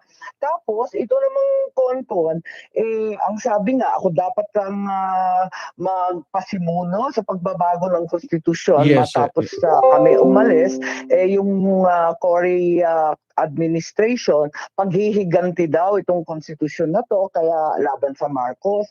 Ako naman, kung totoo man yun, ang problema, talagang hindi napapanahon dahil ang dai-dai natin problema at saka kung may 14 billion na budget na ilulustay dyan, ipamili na lang ng bigas at gasolina, pambira naman. Yan ang tinig ni Jaime Marcos. Nabanggit niya yung advertisement. Yan yung EDSA kontra, di ba? Yung advertisement na pinalabas na nawalang bigla. Diyan ninyo makikita na very hasty, masyadong anong tawag niyan, hindi pinag-aaralan. Lahat ng mga kilos nagmamadali na ilunsad itong koncha. Kung, I don't know kung napanood niyo yung advertisement, pinanood ko ng paulit-ulit eh. Ang tema nito ay laban sa 1987 Constitution. Kung if you read between the lines, mababasa ninyo na ito ay kampanya ng mga Marcos na sirain ang EDSA Revolution. Wasakin ang anumang naipundar sa ilalim ng EDSA Revolution. Yun ang tema, yun ang buod ng advertisement na lumabas diyan sa television. An attempt na magkaroon ng revision sa kaisipan, sa utak ng taong bayan. Yun ang bagong advertisement na tumagal lamang ng isang araw na nakita natin diyan sa television. Mantaka mo, itinaon pa man din na.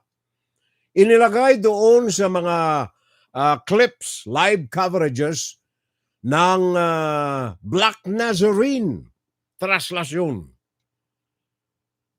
Mantaka mo yan. Doon lamang dahilan sa sama ng kanilang mga planning, nagkaroon ng boomerang sa kanila yung advertisement nila. Bumalik sa kanila. Pangako nila pagsulong, pero sa pagbuo ng Television viewers were surprised to see this paid advertisement Tuesday night showcasing the alleged failure of the 1987 Constitution to strengthen the country's education, agriculture, and economy. It also claimed the Constitution favored businessmen who abused the system or hold a monopoly on industries while leaving people EDSA fuera. The advertisement ended with a call to amend the 1987 Constitution. Progressive group Bayan Muna questions the funding source for the paid advertisement. Sino ang nagpondo nito? Kung public funds yung advertisement, may problema tayo. Use public funds for a private purpose, tulad ng People's Initiative. House Deputy Minority Leader and ACT Teachers Party List Representative Franz Castro says they are considering filing a House resolution to probe whether the funds came from public coffers or money from foreign interests, trying to change the Philippine Constitution so they can own most of the country. Meanwhile, former Senate President Vicente Soto III calls Pirma's pro-charter change advertisement untruthful and inaccurate. Soto says the problem is not the Constitution, but some of those executing it. One of the framers of the 1987 Constitution is also speaking out over the new push for charter change. Former Comelec Commissioner Rene Sarmiento believes there's no stopping proponents from tinkering with term limits. He also cites a Supreme Court decision which ruled that major constitutional amendments cannot be done through a people's initiative. Posible po maggalaw po ang political provisions. Kasi po kung tutusin po natin, pag-uusap-usapan po ang pagbabago po ng term limits po. This is not insubstantial or insignificant. So para sa akin po, kahit economic provisions, kailangan po ang Constituent Assembly or Constitutional Convention. Hindi po kailangan po ang initiative, which is for minor amendment. Political analyst Jean Franco argues the pro-chacha ad is misleading. Pinalalabas nila parang ang pagbabago ng konstitusyon ay sagot sa lahat na major problems ng bansa. Pinalalabas din na very urgent ito at ang makikinabang ay yung mga maliliit na tao, no? O yung mga disadvantaged sa lipunan. No? Hindi naman siya evidence-based.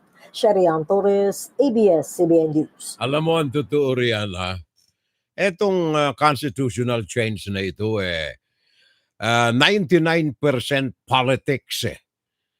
99% for the politicians, of the politicians, and by the politicians. Para sa kanila, kayong mga Pilipino, kayong mga mamamayan ng Pilipinas, wala kayo sa isip ng mga politiko na ito, mga kababayan. Sa ikalawang bahagi ng ating insights, pag-uusapan natin ng matindi. Ang tahimik, hindi nababanggit, pero pinakang mapanganib sa mga kababayan nating mga Pilipino. Nais nila federal system. In fact, sa panukala na ito, ang presidente at saka ang vice-presidente kailangan galing na sa isang partido. Yan ang gusto nilang mga baguhin sa larangan ng politika. Ang presidente, ang vice-presidente kailangan galing sa isang partido. Bakit? Para mawala ang anumang mga hidwaan na kagaya ng naganap sa pagitan ni Rodrigo Duterte at saka ni Leni Robredo. Para maiwasan ito galing sa isang partido. Taga-amin ang vice-presidente. Ikalawa, yung mga senador Baliwala na kayo. Federal system na ito eh. Unicameral. May senador pa rin, pero baliwala na kayo. Bakit? Unang-una, hindi na kayo ihahalal on the national level. Wala na. Lokal na kayo. Para kayong congressman. Kaya kayong dalawa, senador at saka congressman, ay pareho kayong kakatawan sa isang distrito. Merong 8 mga distrito sa ilalim nitong panukala na ito. Ito'y nakuha natin ng kopya. Galing mismo ito sa tanggapan ng inyong kongreso. Hindi ko na sasabihin kung saan galing riyan. Ang panukala nila, number 1, President, Vice President from one party. Ikalawa, yung mga senador, lokal na ang eleksyon. Kakatawan siya, bali 3 senador sa bawat distrito. Merong 8 distrito ang Pilipinas, 3 senador sa bawat distrito. So 24 pa rin. National Capital Region, Northern Luzon, Southern Luzon, Bicol Region, Eastern Visayas, Western Visayas, Northern Mindanao, Southern Mindanao, and then BARMM. Bali siyam pala. Northern Mindanao and Southern Mindanao. Siyam. Kasama ang BARMM. So siyam, 27 na mga senador. Yung mga congressman, the same. Pero ang eleksyon itong mga ito ay 5 years sa senador, 5 years as congressman. Pwede silang maupo ng 3 term, 3 ulit. So 15 anyos sila riyan sa ilalim nitong panukala sa politika. Ngayon, ang kanilang pinangangalandakan, hindi yan eh. Ang kanilang mga binabangkit, kahit saan sila mangampanya, hindi ito eh. Wala yan sa issue nila. Ang panakipbutas nila ay ang ekonomiya. Napakinggan ninyo yung babae kanina na obsolete na kasi yung mga panukala, ang mga batas sa ilalim ng ating saligang batas. Tama yung sabi ni Senator Soto. Wala ho sa konstitusyon yan. At kahit sinong tanungin ninyo na may laman ng utak, wala sa konstitusyon yung mga yan eh. Sabagat ang 1987 Constitution, binasa natin, maiksi lang naman ito eh. Paulit-ulit, flexible. Parang rubber band ito eh. Ang kanilang pinalilitaw na issue rito ng mga congressmen na ito, headed by Tambaloslos, sabi ni Unga-Unga yan, ha? Sabi ni Unga-Unga, si Tambaloslos ito eh. Ang pinalulutang nila, ekonomiya. Ang sentro ng kanilang issue ng usapan, kailangan yung mga foreign investors ay mabigyan ng malawak na kalayaan na maglagak ng kanilang mga investment dito dyan sa Pilipinas. Economic provision. Kasi nga naman ngayon, 60-40 ang hatian. Kailangan 60% Pilipino ang ownership and then 40% dayuhan. Pero kung ito ang kanilang basihan, wala silang argumento rito sapagat tingnan ninyo ang daming mga foreigners na may mga investment sa Pilipinas eh. The problem again is the implementation eh. Meron tayong cronyism. Meron tayong dynasties. Yung mga kaalalin nitong mga cronies, yung nabibigyan ng pabor. Bakit walang halos mga European and American investors sa Pilipinas? Gawa ng sa panahon lamang ni Duterte, estapuer sila. Sarado ang pintuan ni Duterte sa mga investors na ito. Mga Chinese open. Kaya naandyan ang panganib. Sa ikalawang bahagi ng usapan natin, pag-uusapan natin yan mga kababayan.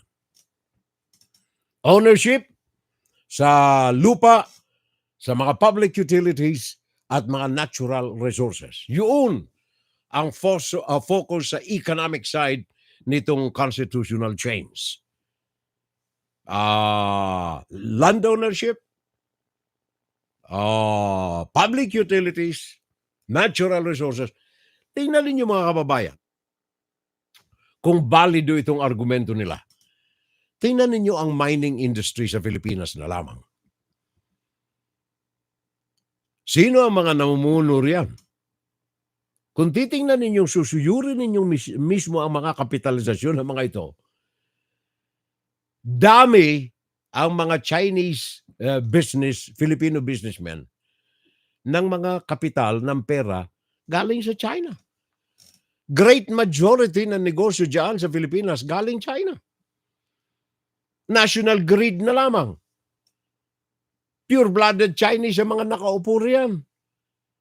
4 riyan ay mga kinatawan ng Politburo. Chairman of the board ay mismong galing sa Politburo ng mainland China. So anong kailangan mong baguhin dito sa ekonomiya? Dito, telecommunications. Filipino-Chinese ang nasa front. Pero kaninong pera galing ito? May hawak ng malampayan na ngayon. Gas, energy, telecommunications. Oh, public utilities yan. Sino may hawak? Ang pera niyang galing sa mainland China. Kaya itong mga argumento na ito, para sa akin, merong hidden agenda ang mga tao na ito. At ang hidden agenda nan ay mapanganib para sa taong bayan. Hindi po nababanggit dito, beware tayo mga kababayan. Merong ahas sa loob ng aparador ni Mr. Marcos. Kung ang ahas niyan ay siya, o kaya ibang tao, o ibang ahas, hindi natin alam. Nasisiguro natin may ahas riyan sa aparador ni Mr. Marcos. Ang masaklap nito, ang dapat pumatay sa ahas na yan sa loob ng aparador ni Marcos, dapat ay solido at lehitimo na oposisyon kalaban sa madalit sabi. Ang masaklap nito at panganib sa taong bayan, unity team yun Galit kay Tambaloslos na naka-front dito sa constitutional change, pero ang nasa front line naman si Unga-Unga. Pareho sila Parehong hindi maganda Maganda sa araw pero dambuhala sa gabi. Tambaloslos, Unga-Unga, parehong kulay. Ano ang masaklap dito mga kababayan? Sabi ko na nga, the absence of a true opposition is extremely too dangerous sa mga mamamayang Pilipino natin. Nabanggit natin kanina land ownership. Marami ito Public utilities, land ownership, natural resources. Sa natural resources, tingnan niyo. Sino ang mga nagpapatakbo ng mga mining dyan sa Pilipinas? Sa Visayas, dyan sa Luzon, dun sa Mindanao. Chinese-funded corporations na mga Filipino-Chinese. May loyalty ba sila sa mga Pilipino? Wala. Para sa kapakanan ng Pilipino? No! Tarantado na lamang ang maniniwala sa ganyan. But most of all, ang lupa po ay hindi namamanufacture. At ito ang pinakang masaklap riyan mga kababayan ko. Ang lupa ay hindi dumarami. Na i-reclaim siguro pero gagaparanggot yan. Kagaya na nangyari diyan sa Manila Bay. Reclamation pero hindi sa mga Pilipino. Ipapuputol ko lahat ng umuusli sa katawan ko. Sino ang mga nagre-reclaim sa Manila Bay? Mismo ang mga ekipaheng ginagamit yan, galing mainland China lupa. Ang lupa, yan ang ikinamatay ni Andres Bonifacio. Ikinamatay ng magkapatid na Juan Luna. Ikinamatay ni Dr. Jose Rizal. Lupa ng Pilipinas. Ang away natin ngayon with China, lupa ng Pilipinas. Ang hindi natin alam At hindi ninyo alam, ngayon malalaman na ninyo na ang lupa diyan sa Pilipinas ay unti-unti nang nawawala. Masaklap na tingnan natin mga kababayan na yung mga proponents na ito ng 100% foreign ownership ay nagpapabilis lamang ng pagkawala ng lupa diyan sa Pilipinas sa kamay ng mga Pilipino. Bakit? Kung titingnan niyo ang kasaysayan ng China, mga kababayan, ilang populasyon ng China? Billion ang populasyon ng China. Billion, as in boy. Simula nang maupo si Xi Jinping, and even prior to Xi Jinping, naglilimita na sila ng panganganak, isang anak sa isang mag-asawa. Bakit? Sabagat matindi na, wala nang maipakain ang China sa kanila. Maging sa kasalukuyang panahon na ito na nabuyangyang sa taong bayan ang mga kasalaulaan ng negosyo ng China. Nag-aalisan ang mga negosyante sa China. In fact, may mga voice clips akong iparirinig sa inyo dyan tungkol dito sa bagay nito mamaya. Ngayon, pinag-aaralan ngayon, paano kung sandamakmak ang tao sa China? At ang lupa hindi naman lumalaki. Unfortunately sa China, ang 1/4 ng spasyo lamang ng China ang natatauhan ng matindi. Yung East Coast ng China and South area ng China. All the rest uninhabitable, gawa ng ang temperatura, ang klima, hindi pwedeng mabuhay ang tao. Wala ring resources. Kaya ang ginagawa ng China, pinapupunta nila sa ibang mga bansa ang kanilang mga mamamayan. Doon pinamumuhay, doon nagtatatag ng kanilang mga pamilya, at may kaakibat na negosyo na pinagkakakitaan ng mainland China. In fact, isang scholar ang nag-aral dito, mga kababayan, napag-alaman niya na ang conquest ng China, ang pagsako, pagkubkub ng China sa ibang mga bansa ay hindi dinadaan sa magitan ng armas. Wala pa kayong nalaman na kinubkub ng China directly na mga bansa. Ang ginagawa ng China, binubudburan nila ng kanilang tao. Kagaya ng Xinjiang, for example, ng Mongolia, for example. Yung mga yan, Nepal, for example. Ang mga bansa na ito, hindi naman yan, mga independente yan . Ngayon, wala na. Ang Pilipinas ay isa sa mga targets nito. Bakit? Sapagat geographically, malapit ang Pilipinas sa China. Tingnan ninyo ang Indonesia. Ano ang populasyon ng Indonesia? Singapore na lamang. Singapore. Ano ang populasyon ng Chinese Singapore? Thailand. Burma. Diyan sa Pilipinas. Deliberate dispersal ng kanilang populasyon sa Southeast Asia. Yan mismo ang resulta ng pag-aaral ng isang scholar na ang isa sa mga target nila ay diyan sa Pilipinas.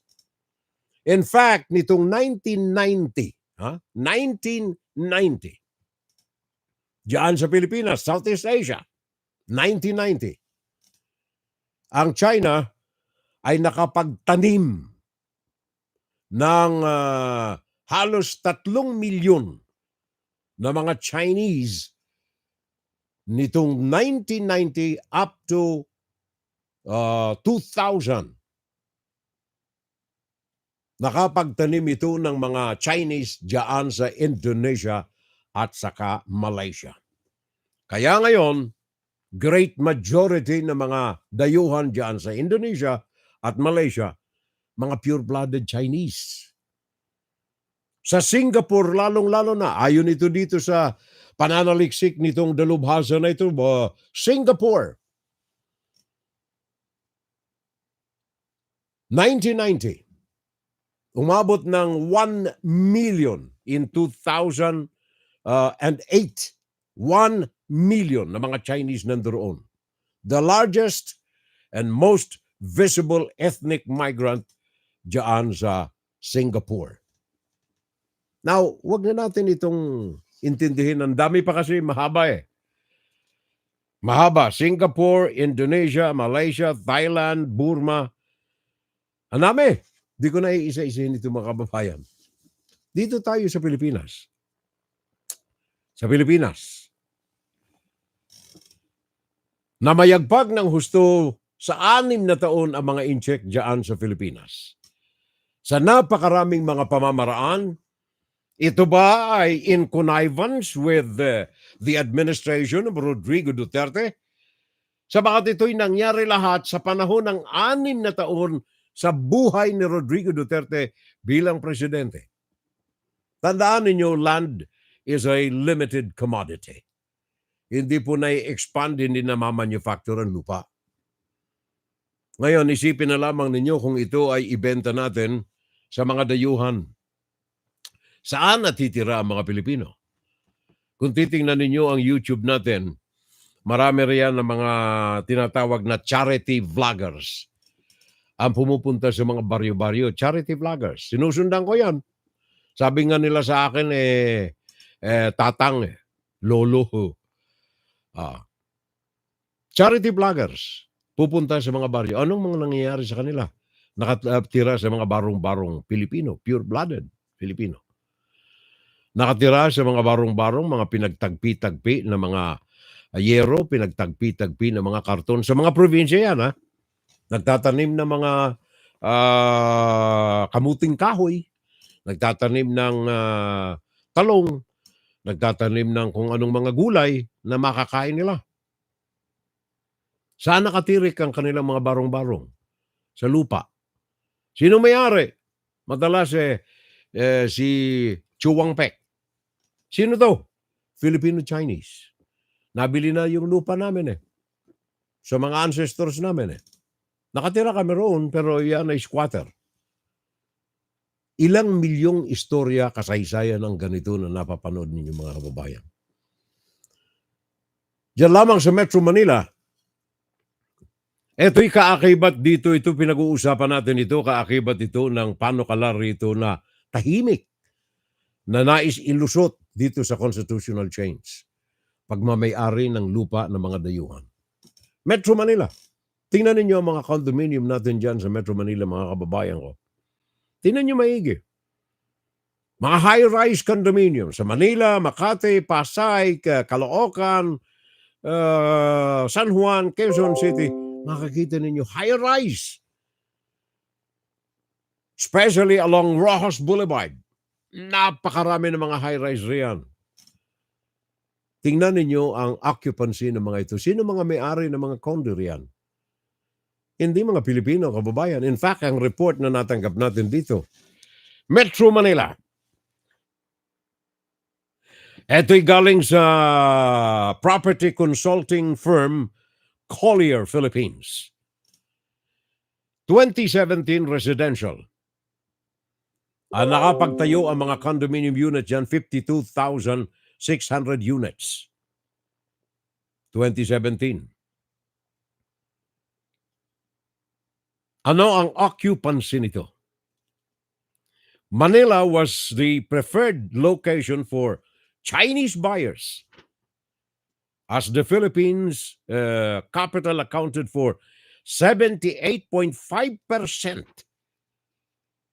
78.5% ng mga buyers ng condominium galing sa mainland China as of 2018. 78.5% na mga may-ari ng mga condominium dyan sa Metro Manila. Ang Manila mismo, Manila alone pala, Manila alone 78.5% occupancy ng mga condominium sa Manila, especially na mga nasa front line ng Ross Boulevard, 78.5% mga Chinese na mga may-ari. Manila. Makati, second. 2018, 11.7%. 11.7% ang may-ari ng mga condominium sa Makati, Chinese. Pangatlo ang Cebu with 9%. Ito mga records naman ito ng mga real estate companies dyan sa Pilipinas, mga kababayan ko. Data from Ayala Land. Nakapagbenta sila noong 2018 ng 26 billion. Mga condominium ito. Ayala. 26 billion Philippine money or about 500 million US dollars. Sino ang buyers? Sino ang saan galing ang 26 billion na ito? All Chinese buyers in 2018. 2017, 50% ng mga buyers ng Ayala Land, Chinese. At yung natitirang another 50%, halo-halo, mostly mga balikbayan, overseas Filipinos at mga OFWs. SM Development Corporation, the same quarter, the same 2018, 30% ng kanilang sales ay mga Chinese. 30% ng SM Development. Mega World, 25%. Mega World, 25% ng buyers nila pure-blooded Chinese. Ang Pilipinas noong 2018 ay ika-12 bansa sa daigdig na kung saan ang mga Chinese ay lumilikas. Ika-12 bansa sa daigdig ang Pilipinas na kung saan ang mga Chinese from mainland China ay lumilikas. Now, sa daming ito ito ba'y binibili ng isang tao lamang, isang pamilya, ang isang unit? Nope. Dito kayo magtataka. Mga korporasyon na galing sa mainland China ang karamihan sa mga bumibili ng mga properties dito sa bansang Pilipinas. Korporasyon. Sa madaling sabi, bumibili sila 20 units, 50 units. Corporation financed by Chinese Communist Party money. Bakit natin sinabi yan? Sabagat wala hong korporasyon sa mainland China na hindi kahati ang gobyerno ng China. Ang Politburo ng China. Ang pinakang masaklap nito, ang pinag-uusapan natin dyan mga condominium sa Manila, ha? Gawa ng mahirap bumili ng mga loteng malalaki dyan sa Metro Manila, sabagat saturated na ito ng mga Chinese investors din. National Capital Region. Eto ngayon, bayang kong mahal, pakinggan ninyo. Natatandaan ninyo yung Fuga Island na I don't know, sana mabawi ng Pilipinas uli. Mabawi ng mga Filipino Chinese families na nagmay-ari ng Fuga.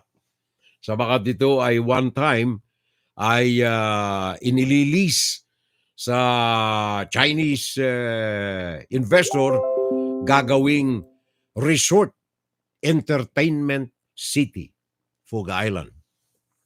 Di lamang yan, meron pa tayo ng Chiquita at saka Grande diyan sa Pampanga, sa Olongapo.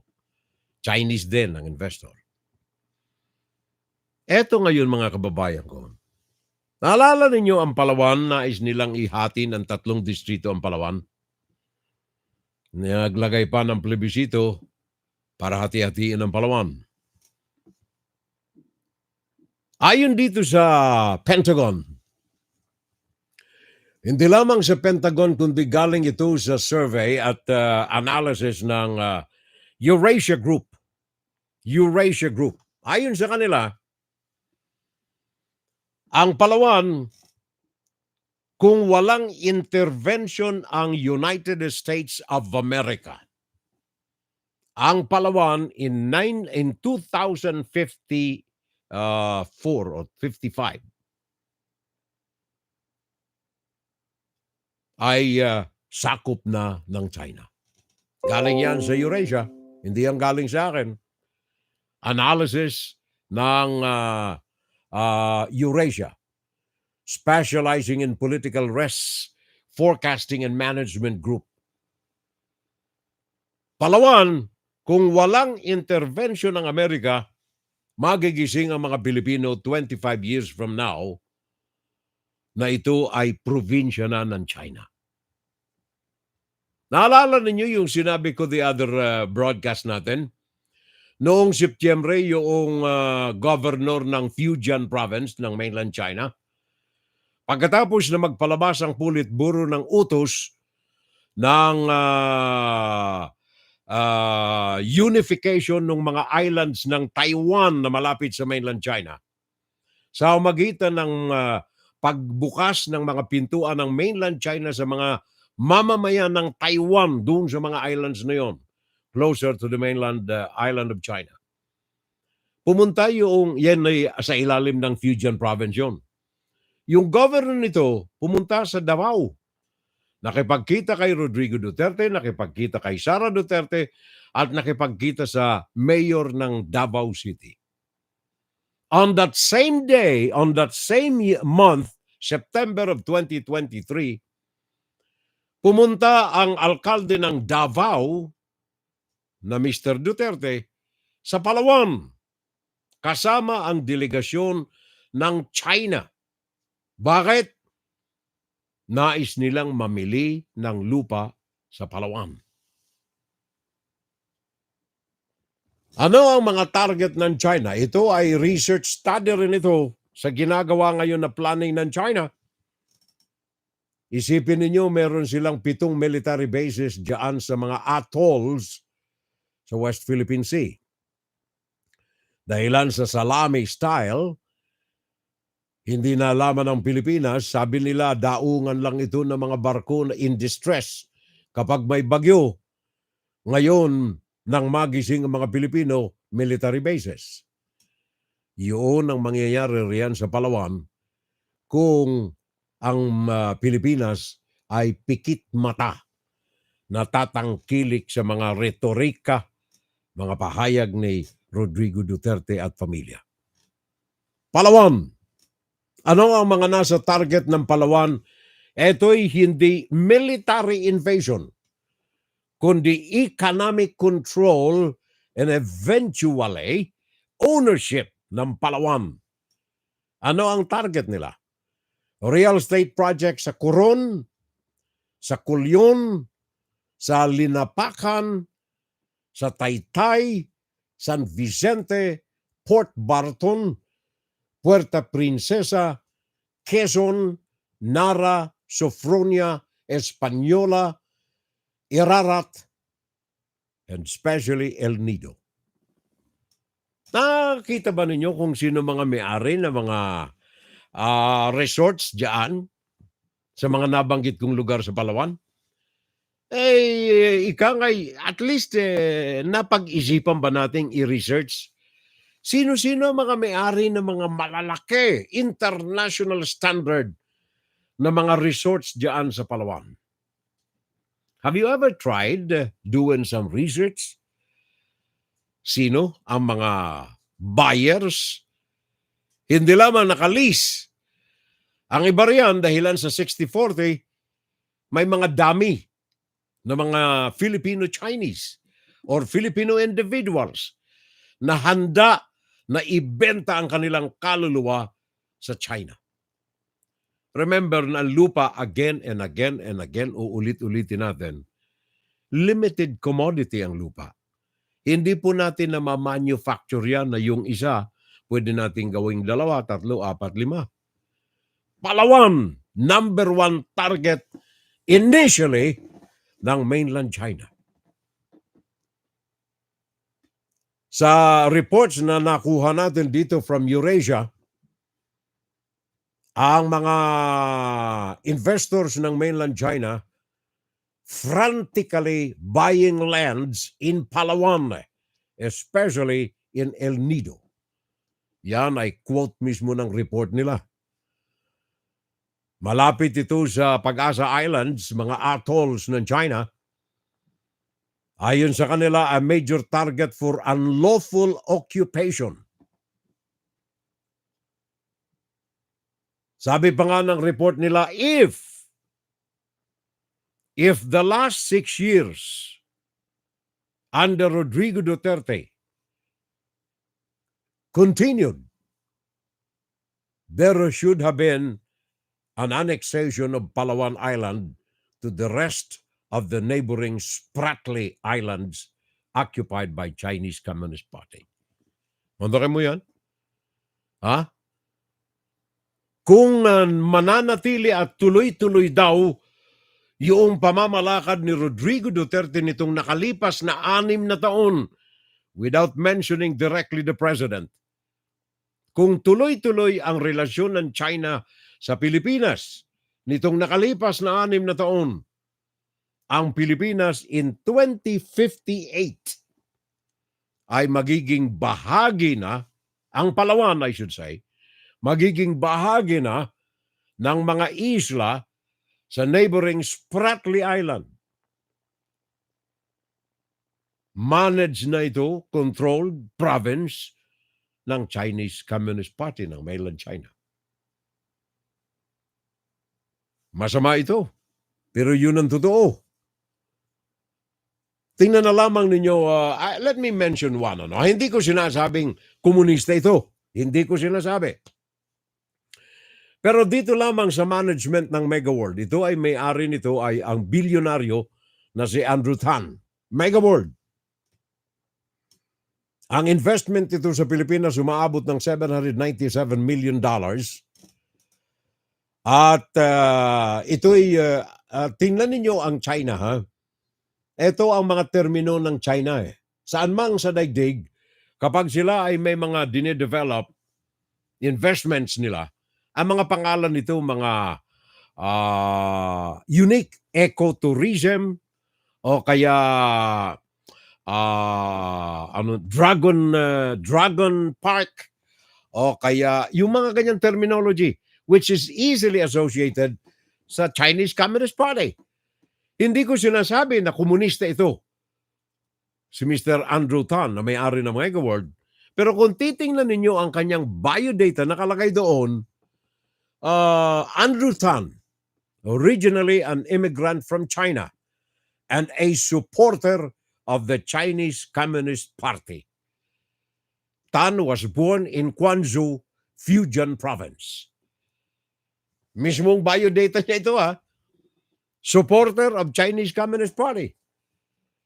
So anong insinuation, anong idea ang makukuha ninyo buhat dito sa lantaran na paghahantad ng ganyan?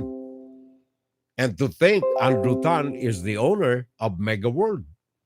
He has a controlling investment sa Megaworld.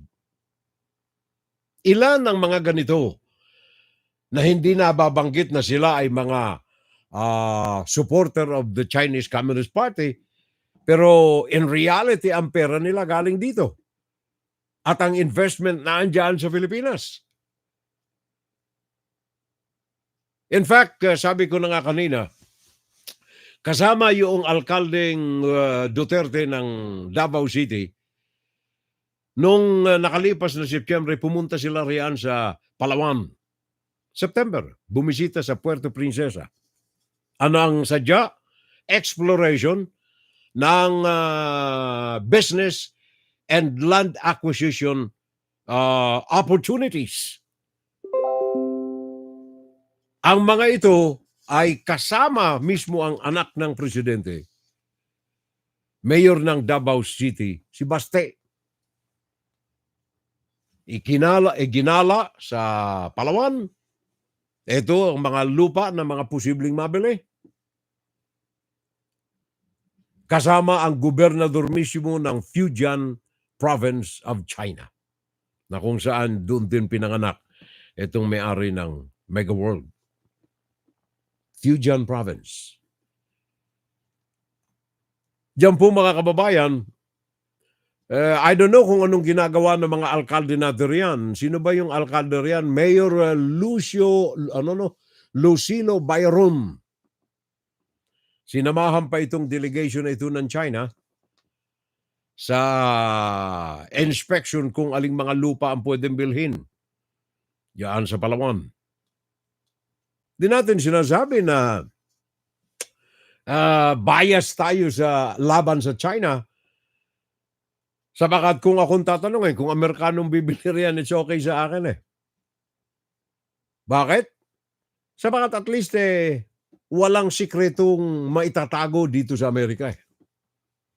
Yan sa China, hindi natin alam ang patakbo ng kanilang everything. Dahilan sa censorship. Dahilan sa kawalan ng kalayaan, freedom. So para tayo nangangapa sa dilim every time na meron tayong kaharap na Chinese sa ating pakikipaghuntahan. Tingnan lamang ninyo sa Pampanga mga kababayan. Kanina, Palawan ha. Tingnan nyo sa Pampanga. Sino ang mga may-ari ngayon ng mga malalaking mga establishmento riyan sa Pampanga? Naalala ninyo yung inimbestigahan sa Senado? Anong pangalan noon? Willie Ong. Remember that?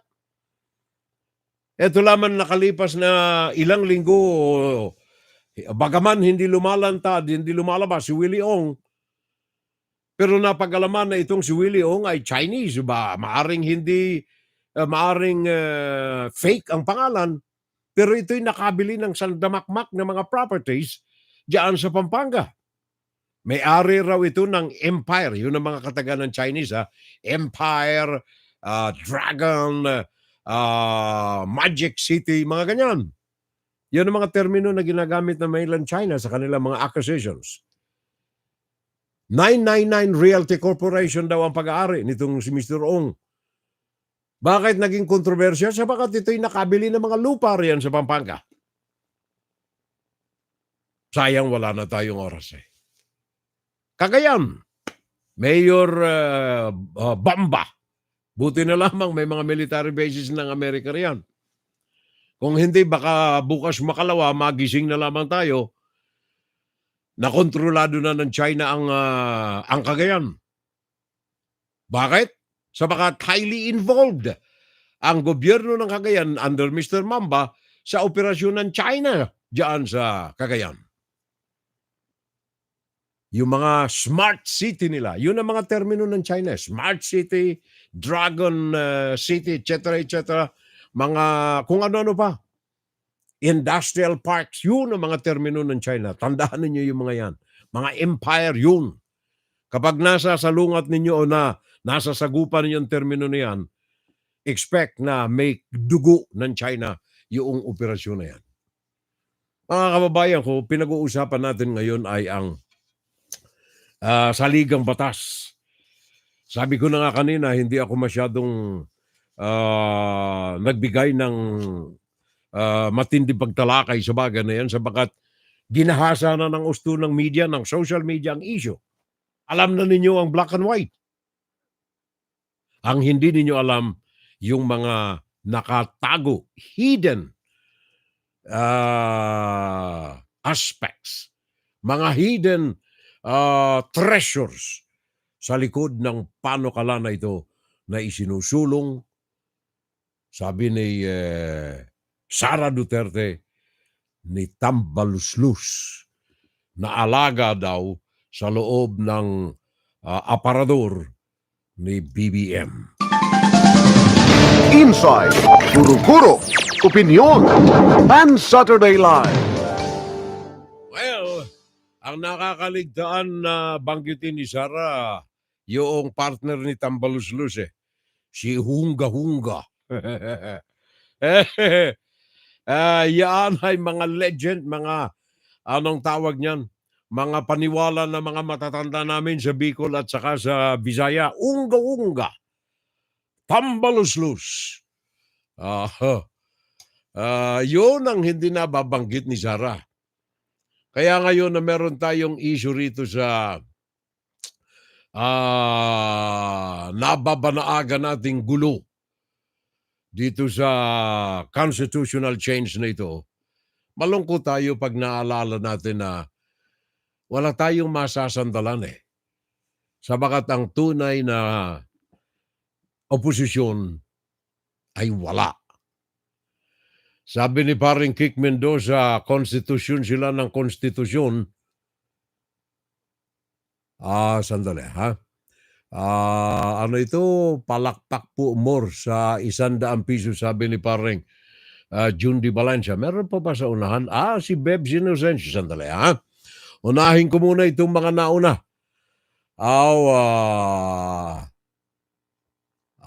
Sandali ha. Ano itong, ang dami nito eh.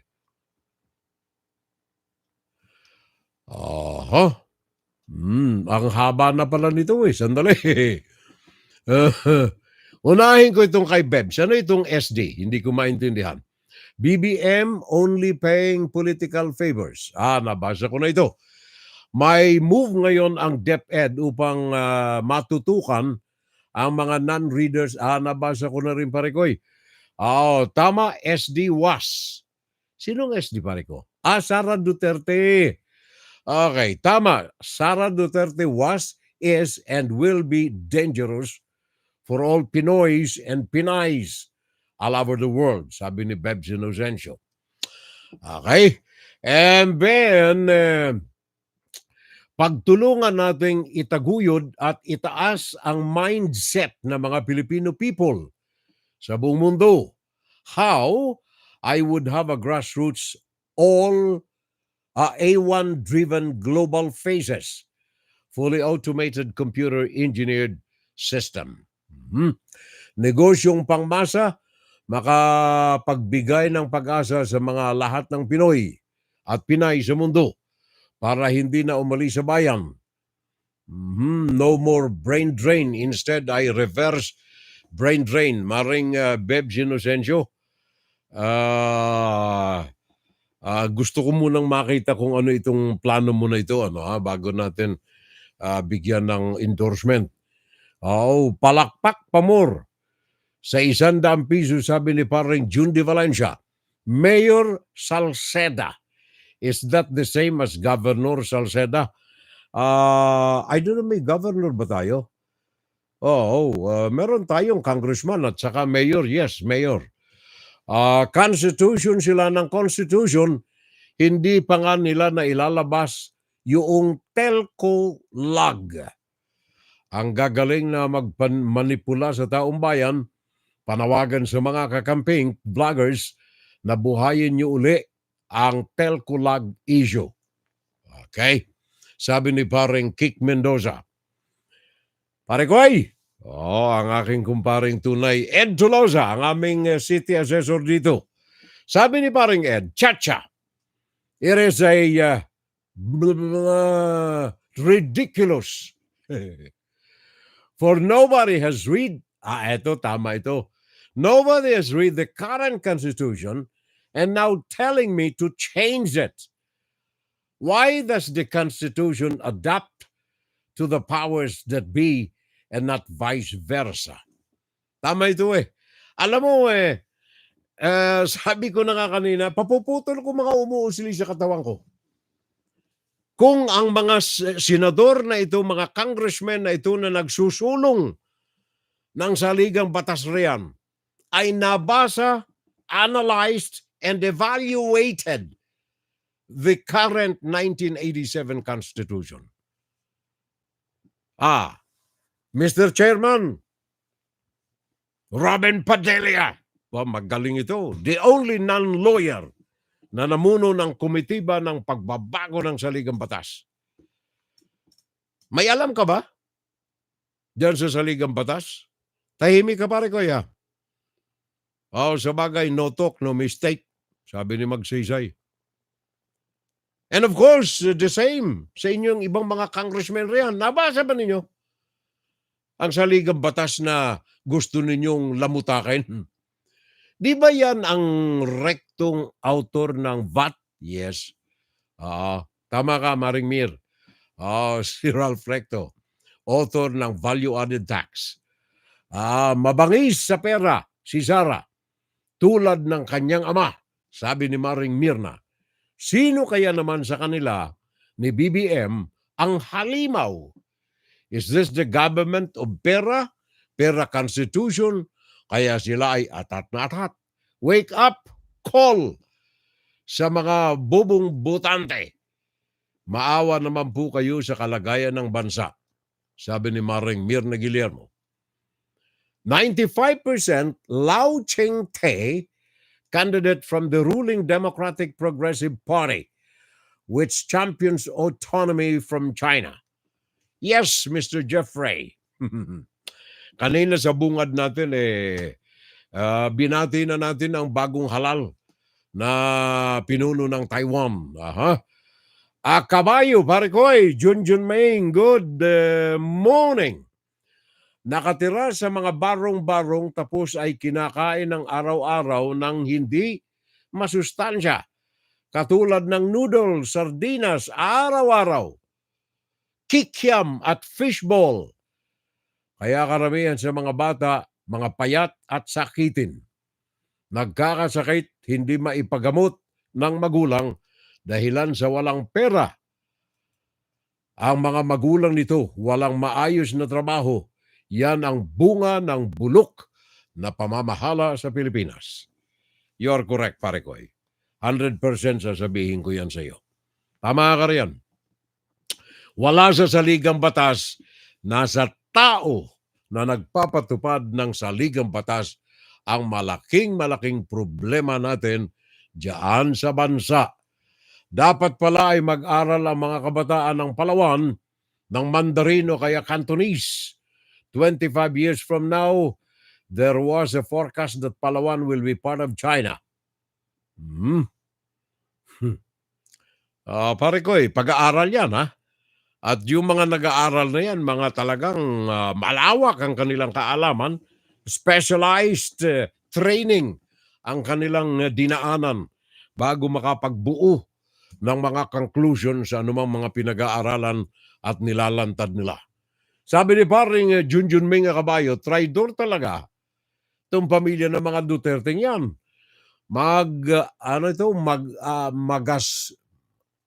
Magasmang, Sara, Pulong, Baste, Kitty, at ang kanilang ama na si Rodrigo Duterte. Parang killing me softly ito sabi ni paring Jun de Valencia. Strategy ng China to invade Palawan without fighting. Yun naman pare ko Kung titingnan niyo ang strategiya ng China, hindi lamang dyan sa Pilipinas. Sabi ko na nga kanina, sa Asia na lamang. Singapore, tingnan niyo ang population ethnicity ng Singapore. Malaysia, Thailand, yung mga malapit sa China. And then, tingnan niyo kung sino ang nagpapatakbo ng kanilang mga gobyerno diyan. Anong influensya sila meron from China? Good morning na lamang from Murrieta, California, sabi ni paring Rodmon. And then yung ginto nga sa Central Bank, kumunti na ng panahon ng inutil ng Davao. Sabi ni Junjun Ming Kabayo. Willie Ong, that is not Dr. Willie Ong. Hindi po. Yung tumakbo ng Vice Presidente, hindi. No. Iba yan, iba pare ko. In fact, ang Senate ay still trying to establish the true identity ni Willie Ong na nakabili ng mga lupa riyan na nasangkot in fact ang mayor diyan sa Pampanga. I cannot remember the exact town in Pampanga. Tama yung Amerika at Japan o mga taga-Europa. Ang bibili ng mga lupa ng Pilipinas okay sa akin. Wag lang ang mga incheck na yan na komunista. Okay. Sabi ni paring Junjun Ming Kabayo. Okay? And then, nawala na naman ako. Tumakbo na naman itong aking computer. Okay. Nagbabatian na pala sinapari ko. Okay. Sabi ni Mirna, mahal ko ang bansang Pilipinas. My blood and spirit is Filipino. Binasa ko lang siya. The only ex-convict that heads the chains of the Philippine Constitution, talagang the only ex-con. Ito si Padilla ito, Padilla. Oh, correct na may check. Okay. Isasama sa tchatcha na pwede nang tumakbo ang mga Chinese national sa Philippine government, sabi ni Nixon ng Torres. Hindi ko alam ito, pare ko. Wala akong alam dito sa ganyang proposed provision. Wala. Okay? So, yan ang ating mga palitan ng ating mga pahayag sa ating mga kababayan. Puso ko, sa bayan ko. Nasa huling bahagi tayo ng ating Fun Saturday Live. Pakinggan si Firel Salvo tuwing Sabado dito sa FGS Web Radio para sa mga Pilipino. Maganda itong report ni Vivian Gulia. Sabi niya, will you dance with Cha-Cha? Sabi ni A Lilian resident Gulia. of Piñahan Village in Quezon City says she signed on Monday a document that looks like this. She claims no one explained that the petition seeks to amend the 1987 Constitution, but she signed it anyway and even provided her voting precinct number since she knows the person who asked her to sign it. Ako lang yung gano'n yung papel na katulad sa'yo. Ibig sabi kasi nila, yung mga patay do ata nakakaboto pa. Bakit ganun? Para wala do dayaan. Pero hindi sinabi, charter change, walang ganon. Wala ka narinig. Wala. The village chairman says someone informed them of the signature campaign initiative, but he isn't aware of any incentive promised or given to those who participated. On Tuesday, Albay 1st District Representative Edsa Lagman showed a receipt of alleged mobilization funds received and returned by an official in his province, which Lagman says was intended to pay those who signed the charter change petition with 100 pesos each. This allegation has been denied by two incumbent and one former official of the region. According to the president's sister, Senator Amy Marcos, various government aid are being offered as incentives to districts that will deliver the needed number of signatures for the petition to amend the Constitution. The Department of Health stressed that the agency's only consideration for the distribution of medical assistance for indigent and financially incapacitated patients is their situation as evaluated by a licensed social worker at a hospital or health facility. The Department of Labor and Employment also says support for the Charter Change Initiative is not among the conditions to qualify for the government's employment assistance programs. Hindi po mapapahintulutan ng DOLE na kami maging kasangkapan sa mga gawain na hindi naman po angkop sa batas. Vivian Gulia, ABS-CBN News. Nakita na ninyo, ang daling lokohin eh. Kaya yung mga tao, yung mga barangay officials at mga kinatawan ng mga congressmen, alam nila kung saan hihilutin itong mga kababayan natin eh. Alam nilang gutom itong mga ito eh. Kaya isang sampal mo lang dyan ng 100 piso, ayos na. Perma na. Pagkatapos pangangakuan mo ng kung ano-anong mga katarantaduhan, okay na uli. Pakinggan ninyo itong leader na ito. Para ito sa pakinggan mo. kinakalap ng ating mahal na congressman na signature campaign. Para saan po yung signature campaign? Para po sa pag-amenda o sa pagbabago ng 1987 Constitution. Wag na yan. Dito na tayo. Bakit? Yan. Pakinggan ko. Di Bakit? ba po binibigyan tayo ni congressman ng AX? Di ba po binibigyan tayo ni congressman ng tupad? Ang AX po ba at tupad batas ngayon? Wala pong batas, di ba? Kung ito po magkaroon ng pagbabago, gagawain na pong batas ang AX at tupad. Hindi lang po tayo makikinabang. Lahat na po ng mga kamag-anak natin at buong Pilipinas po. Di ba po laking tulong giginhawa tayo? Meron tayong laging ayuda. Meron laking tulong po sa atin, di ba? Ito yung pang panluloko na yan. Yan! Ganyang panluloko ang ginagawa ngayon para lamang makakalab sila ng pirma. Kaya siguro tayong mga medyo nakakaalam ng konti, kalabitin natin ang kapitbahay natin, Marikoy, Parekoy, huwag niyong ibenta ng inyong kaluluwa sa 100 piso. Baka abutan tayo ng galit ng langit yan. Kagaya dito sa amin, sa Amerika. Bomb cyclone. Severe weather condition. Arctic cold across the United States. Matindi ito, Mariko, ano pag sinabing bomb cyclone, sabi ko na nga kanina, yung biglang-bigla, in matter of minutes, bagbulusok yung lamig. Tapos may ihip na malakas na hangin, may bagsak ng snow, and it would last for several hours. Bomb storm or bomb cyclone. NBC, Maggie Vespa. Pakinggan natin from Chicago. This morning, the latest wave of brutal winter weather in the form of a bomb cyclone detonating across the country. With another round of twisters and hail hammering the south and blizzards slamming the Midwest, with blinding snow and whipping winds causing whiteout conditions, snarling roads, and blanketing neighborhoods. We're mainly dealing with accidents. Temperatures plunging well below zero, setting the stage for possibly the coldest Iowa caucus in history Monday, with wind chills expected to feel like 30 below. And more avalanches in the west. Near Stevens Peak in Idaho, authorities say 2 people were rescued. 1 is still missing.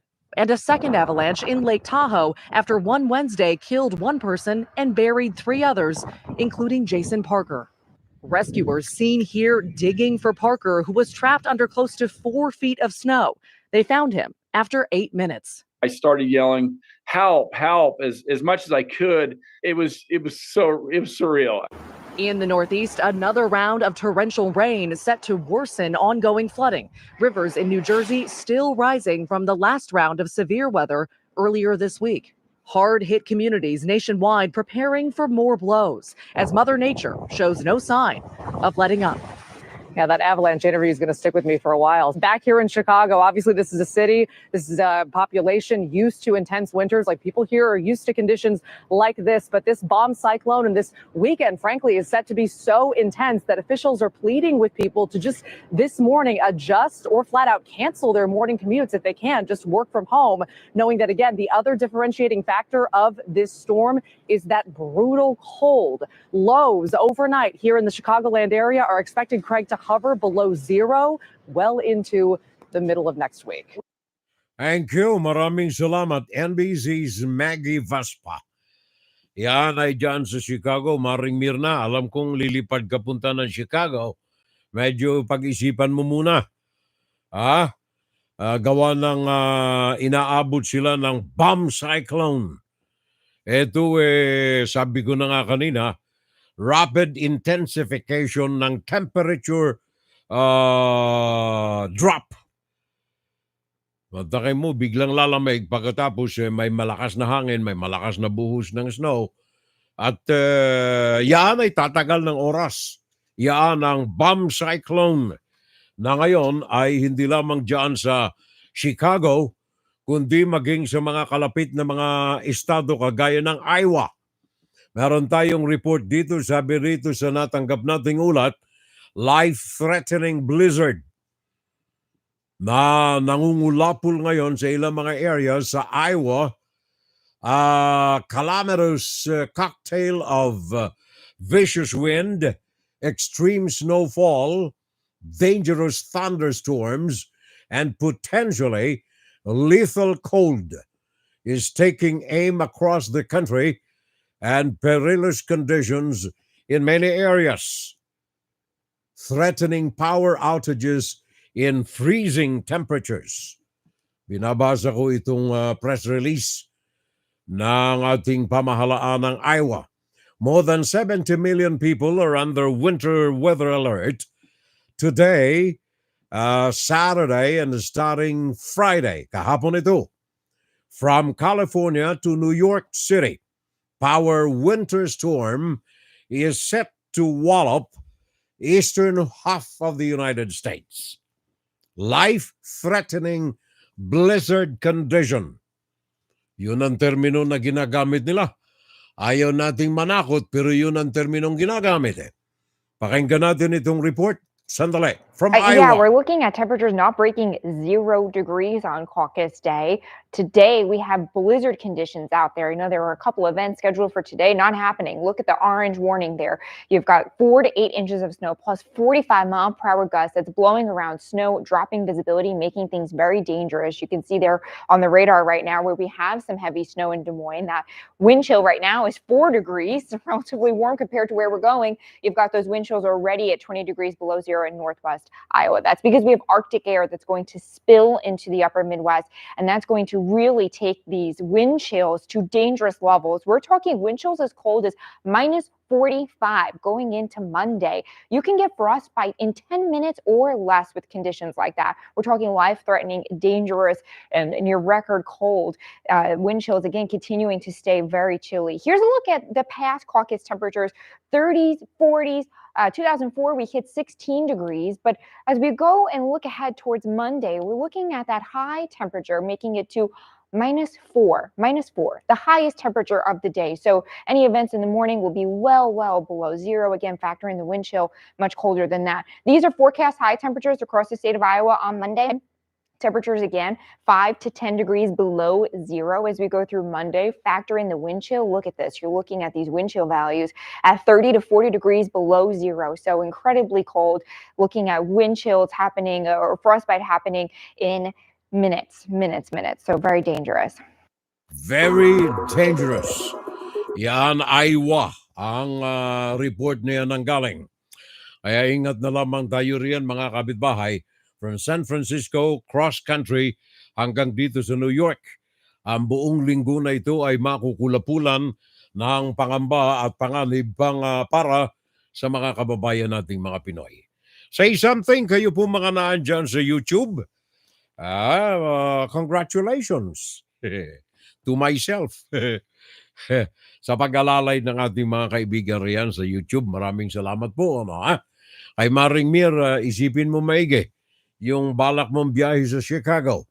Na kung ang biyahe mo ay Taiwan, pakikumusta mo na lamang ako sa bagong pinuno ng Taiwan, Lai Ching-te, ang bagong leader ng Taiwan sa ilalim ng Democratic Progressive Party. Ito ang nanalo, President-elect, pagkatapos ng three-way election na naganap.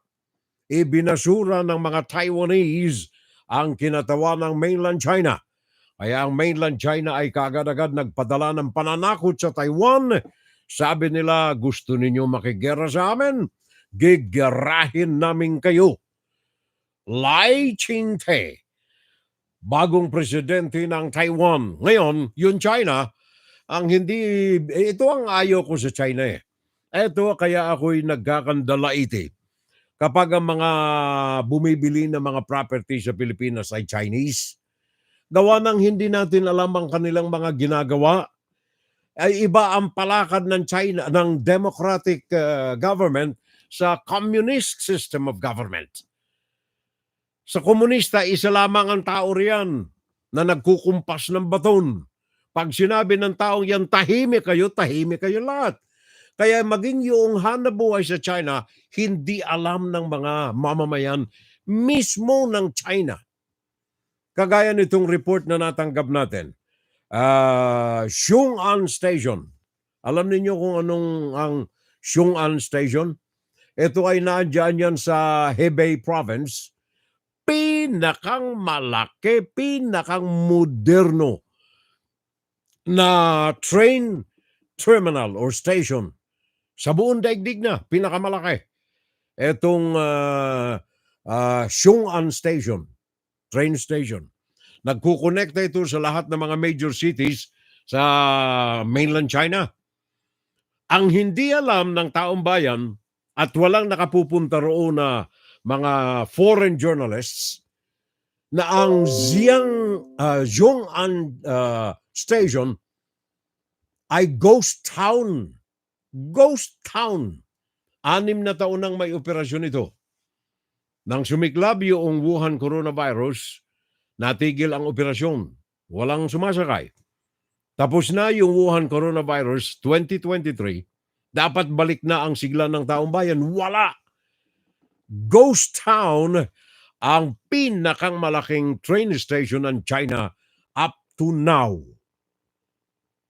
Sabi nga noong vlogger na mapapakinggan ninyo ang tinig niya mamaya. Sabi niya nga, pinasyalan niya ito eh. Chinese, pure-blooded Chinese ito nakatira sa Fujian. Pinasyalan niya itong Xun'an Station. Habang naglalakad siya sa napakalawak na grounds ng Xun'an Station. Siya lamang ang nandoon at yung isang tao na sinusundan niya, halos hindi niya na makita sa layo. Walang iba. Yun ang kalagayan ng naturang pinakang malaki, pinakang garbo at showcase station ng Chinese Communist Party. Pakinggan natin sandali. Unga-Unga area was thrust into the public eye on April 1st, 2017. Since its establishment, Chinese leader Xi Jinping has allocated hundreds of billions of yuan to it. However, this lavishly funded city of economic development has now become the largest ghost town, as the vast city is almost devoid of people. I've been hearing so much about the Xiong'an new area online, but I've never actually seen it until now. There are a ton of apartments and commercial properties built here. But as I walked around, I noticed that hardly anyone lives in them. It's pretty empty around here. Even the business district and office areas in Xiong'an are almost deserted. There is a McDonald's and a Starbucks, but many other shops are closed. It really seems like there's no one around in the Xiong'an area. I'm currently at the Xiong'an railway station in Hebei, China. It's almost spooky how few people there are. Just me and a guy walking ahead. It's so strange. It's 7 p.m. now, and there's hardly anyone catching a train. Really odd. Established on April 1st, 2017, in Hebei Province, China, Unga-Unga area has been operational for 6 years. The Chinese authorities consider it a millennium project of national significance, aiming to disperse the political and economic risk of Beijing, the capital. The total investment in Unga-Unga area is expected to exceed 800 billion yuan, about 112.5 billion USD, with 490 billion yuan, about 69 billion USD dollars already invested in the past 5 years. Unexpectedly, despite the government's investment of hundreds of billions of yuan, this Millennium Project has become a joke of Xi Jinping. Notably, the Shong'an's railway station, the largest in Asia, spanning the size of 66 football fields, has become a symbol of its failure. The Shou'an station, operational since 2020, primarily connects major cities such as Beijing and Tianjin to promote economic exchanges in the Jing-Jingji region. However, the Unga-Unga area station now only has one train to and from Beijing, with the surrounding area deserted and overgrown with weeds. Thank you. Mahabang-mahaba yung report na yun ng kaibigan natin. Actually, yung tinig ng babae ay translation lang yan doon sa report ng vlogger na Chinese na naglalakad doon sa pinakang malaking train station dyan sa China. Now, hindi lamang yan ang problema ng China, mga kababayan. Ito'y nais ko lamang ipaabot sa inyo. Sabagat sabi ko na nga, hindi ito alam ng taong bayan, maging ng mga mamamayan ng mainland China. Ito naman ay ang isa sa mga dahilan kung bakit nais na kubkubi ng mainland China ang Taiwan because of the chip manufacturing. Chip. Ito ang ginagamit na lahat halos ng mga may operasyon ng computer. Chips. Gawa lang dyan sa China. Ang mga manufacturing companies ng chips dyan, wala na. Nagsara. Alam naman natin na ang Taiwan ang ikalawa sa daigdig na gumagawa ng mga chips para sa inyong mga computers dyan, from iPhone to computers to telephone to video, etc. Lahat yan gumagamit ng chips. Ngayon ang China, sabagat ang kanilang mga ginagamit na mga mekanismo riyan ay hango sa kanilang mga ninakaw na mga assemblies sa magitan ng reverse engineering, yung mga ito ay hindi na makakumpetensya sa mga international chip makers dito sa Amerika, sa Europa, and most especially sa Taiwan. In fact, ayon dito sa report na natanggap natin, as of December 11, 2023, may mga 10,900 chip-related businesses in mainland China have deregistered or closed or license revoked. 5,700 closures in 2022. Mga gumagawa ng chips ito diyan sa mainland China. 2022, 5,700 nagsara. And then, December 11, one day lamang ito, 2023, 10,900 nagsara na mga chip makers, mainland China. Ngayong nakalipas na taon 2023 ay malaki ang ibinawas ng chip manufacturing sa mainland China. 30 kumpanya araw-araw. 30 kumpanya araw-araw nitong nakalipas na taon ang nagsasara sa mainland China.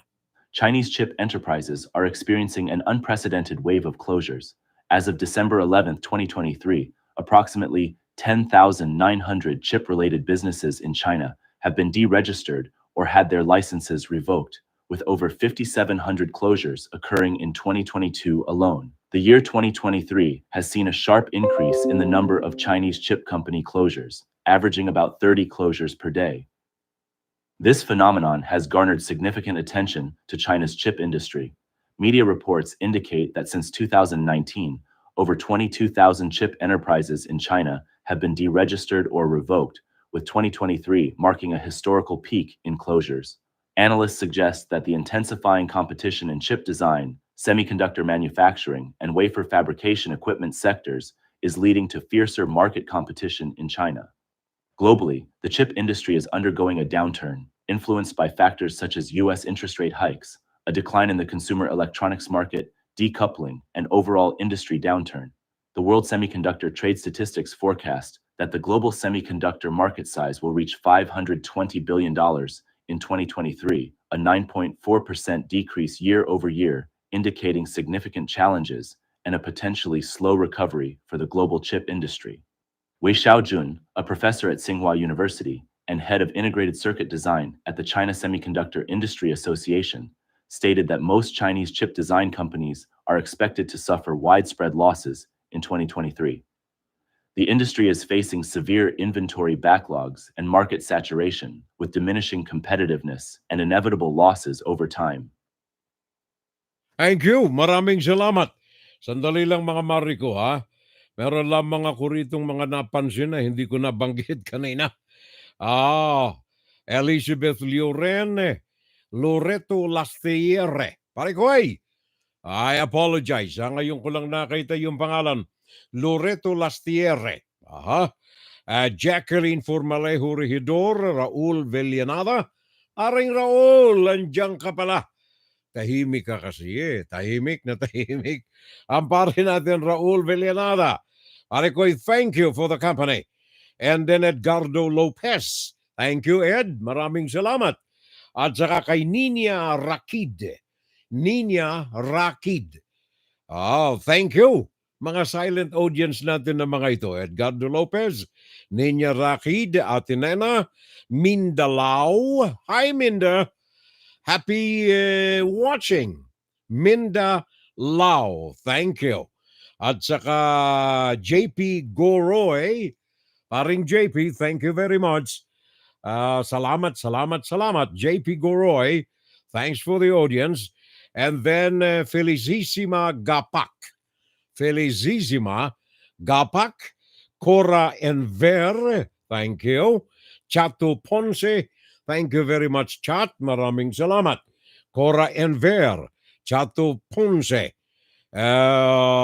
Fulgencio Villegas. Pare kong Fulgencio Villegas. Thank you, pare ko. Rogelia Briones. Nandiyan pala ang Mariko. I apologize, ha.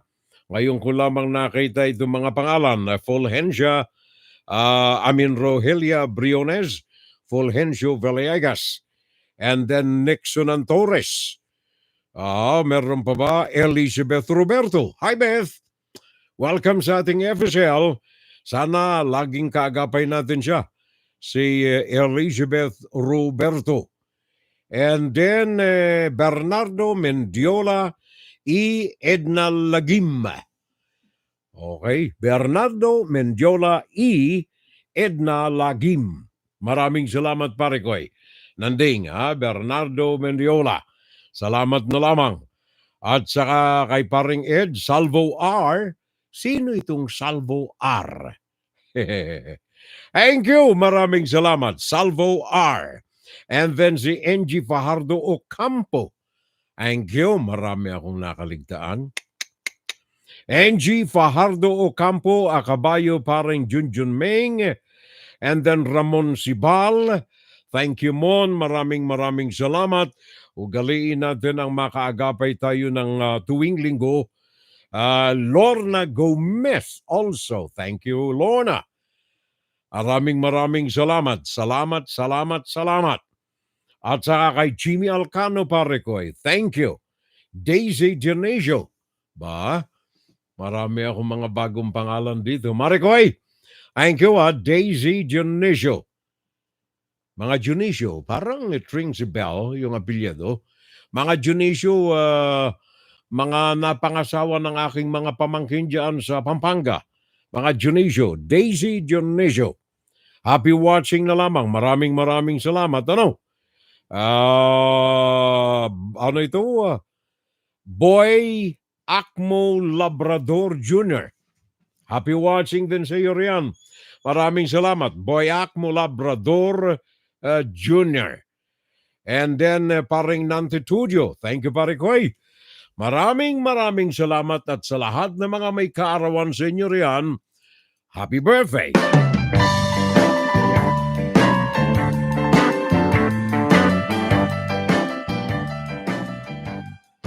I'm just calling, wish you... Happy birthday na lamang sa mga may kaarawan itong nakalipas na Enero 20. Dodong Salvo, Mike Leonor, Annalisa Salvo, Jessica Sukat, John Paul Reyes. Hello, baby. At itong nakalipas naman na araw ng Huwebes, January 11, Lizel Palmitos, Jeanette Boyzon, Abby Cruz, Vixon Apostol, Monette Rivera, Willie Villabrosa. Happy birthday, pare ko, nung araw ng Huwebes. And very especially ang aking kumpadre, ang aking best man sa kasal, ang aking mentor sa broadcast, Congressman Salvio Fortuno. Kumusta ang ating, 11th Heaven ba yun, resort? Diyan sa Nabwa. Paring Sal, happy birthday. Take it from me, from Furel, from Hilda, at sa aking mga anak sa buong pamilya. Congressman Salvio Fortuno. Birthday niya nung araw ng Huwebes. Happy birthday, sir.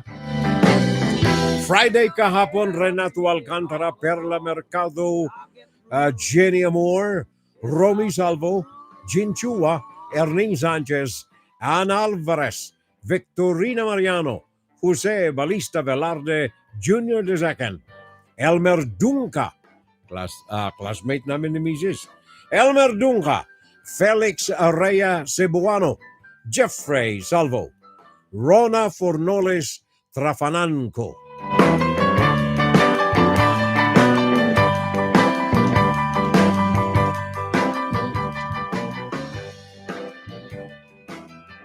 And then, ngayong araw na ito, ang mga may kaarawan today, Saturday, January 13, Mirna Talon, Ren Salvo, Christine Magno, Beverly Salvo, Torion Arquita, Jeda Cabrera, Lynn Goles, and Luz Guzman.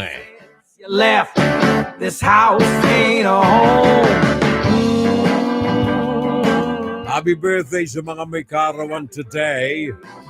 At yung mga wala sa listahan namin, the same greetings, the same good wishes. Happy birthday and God bless you.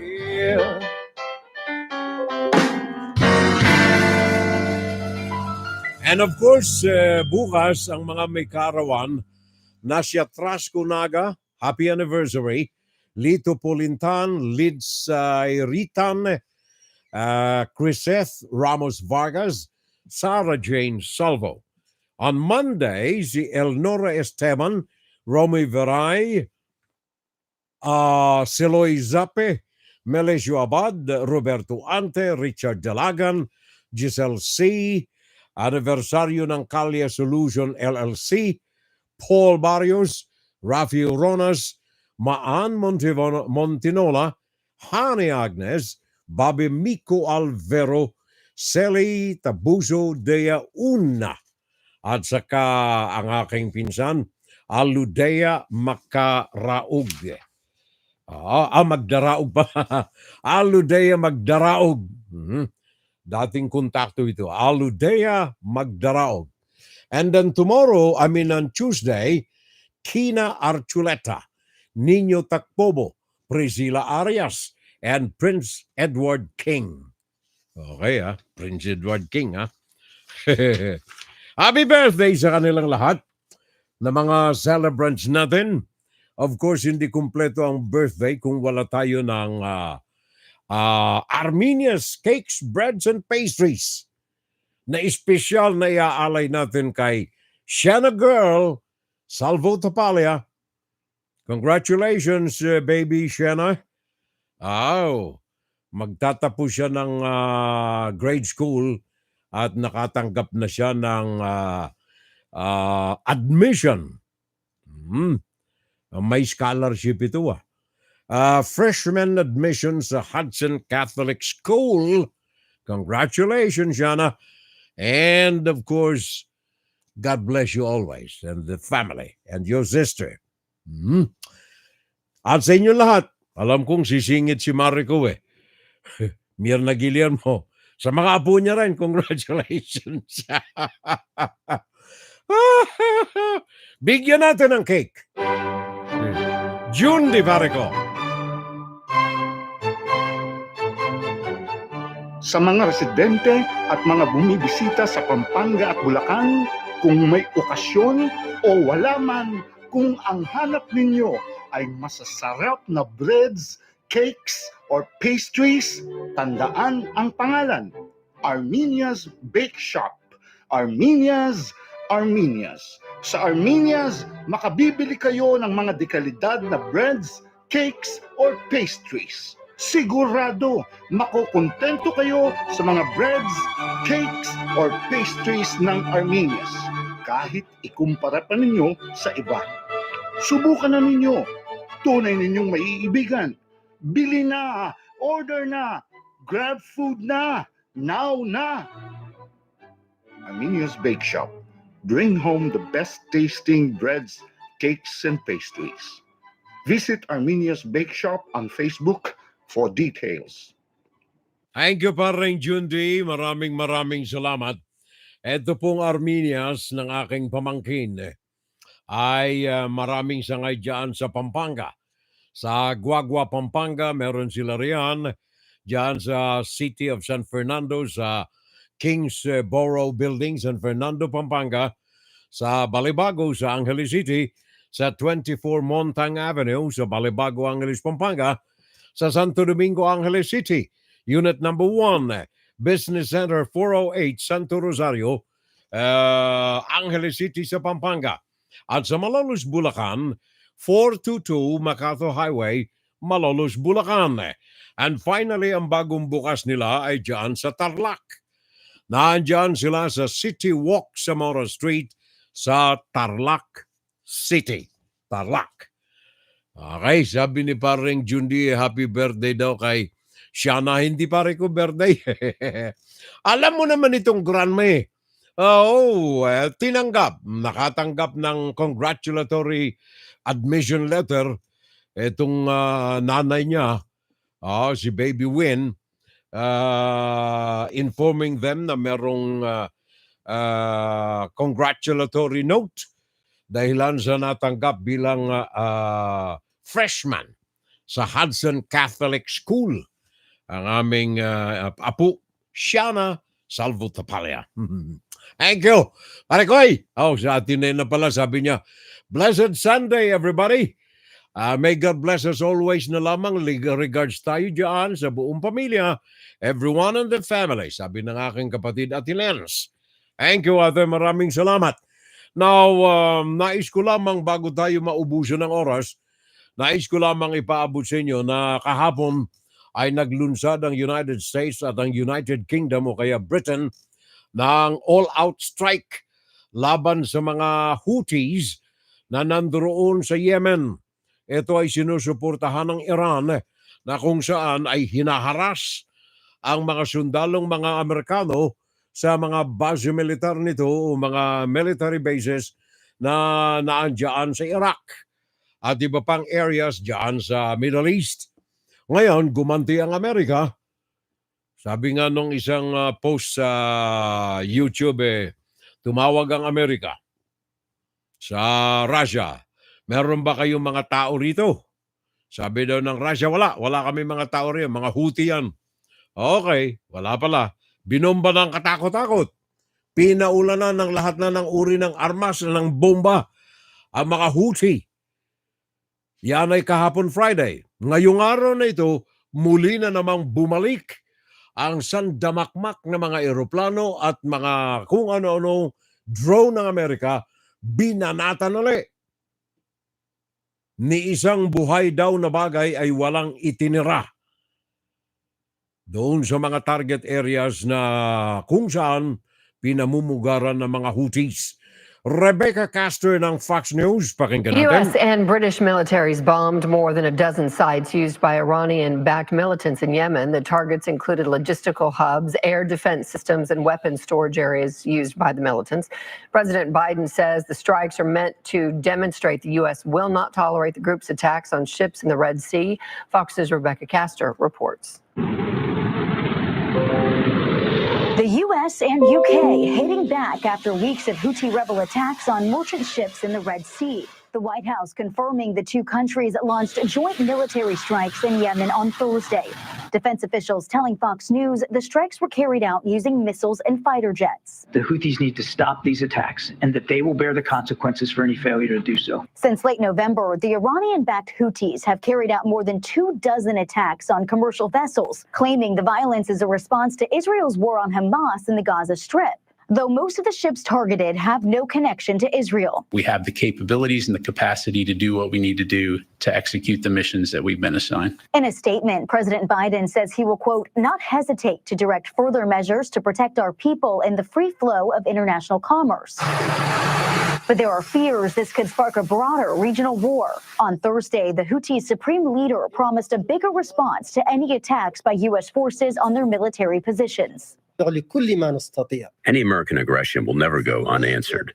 The response to any American attack will not be at the level of the operation that was recently carried out with 24 drones and several missiles, but rather much greater. If we think that firing a few missiles is going to cow the Houthis and they're going to stop doing what they're going to do and they're going to be deterred, that's not going to do it.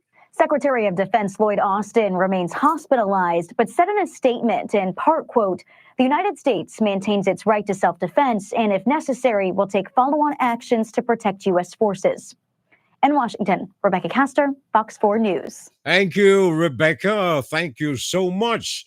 Alam mo, I am happy. I'm extremely happy today because I saw the name of my long-lost friend who owned a Colonnade restaurant in Jersey City long way back when. Mr. Dimitri Margiris. Hi, my bro. I miss you a lot. Thank you very much for taking a time out watching my show. Thank you. Mr. Dimitri Margiris. One of the owners, actually the owner is the father and then two brothers, Dimitri and Tony, who owned Colonnade Restaurant or Colonnade Diner here in Jersey City, Route 440, way back when.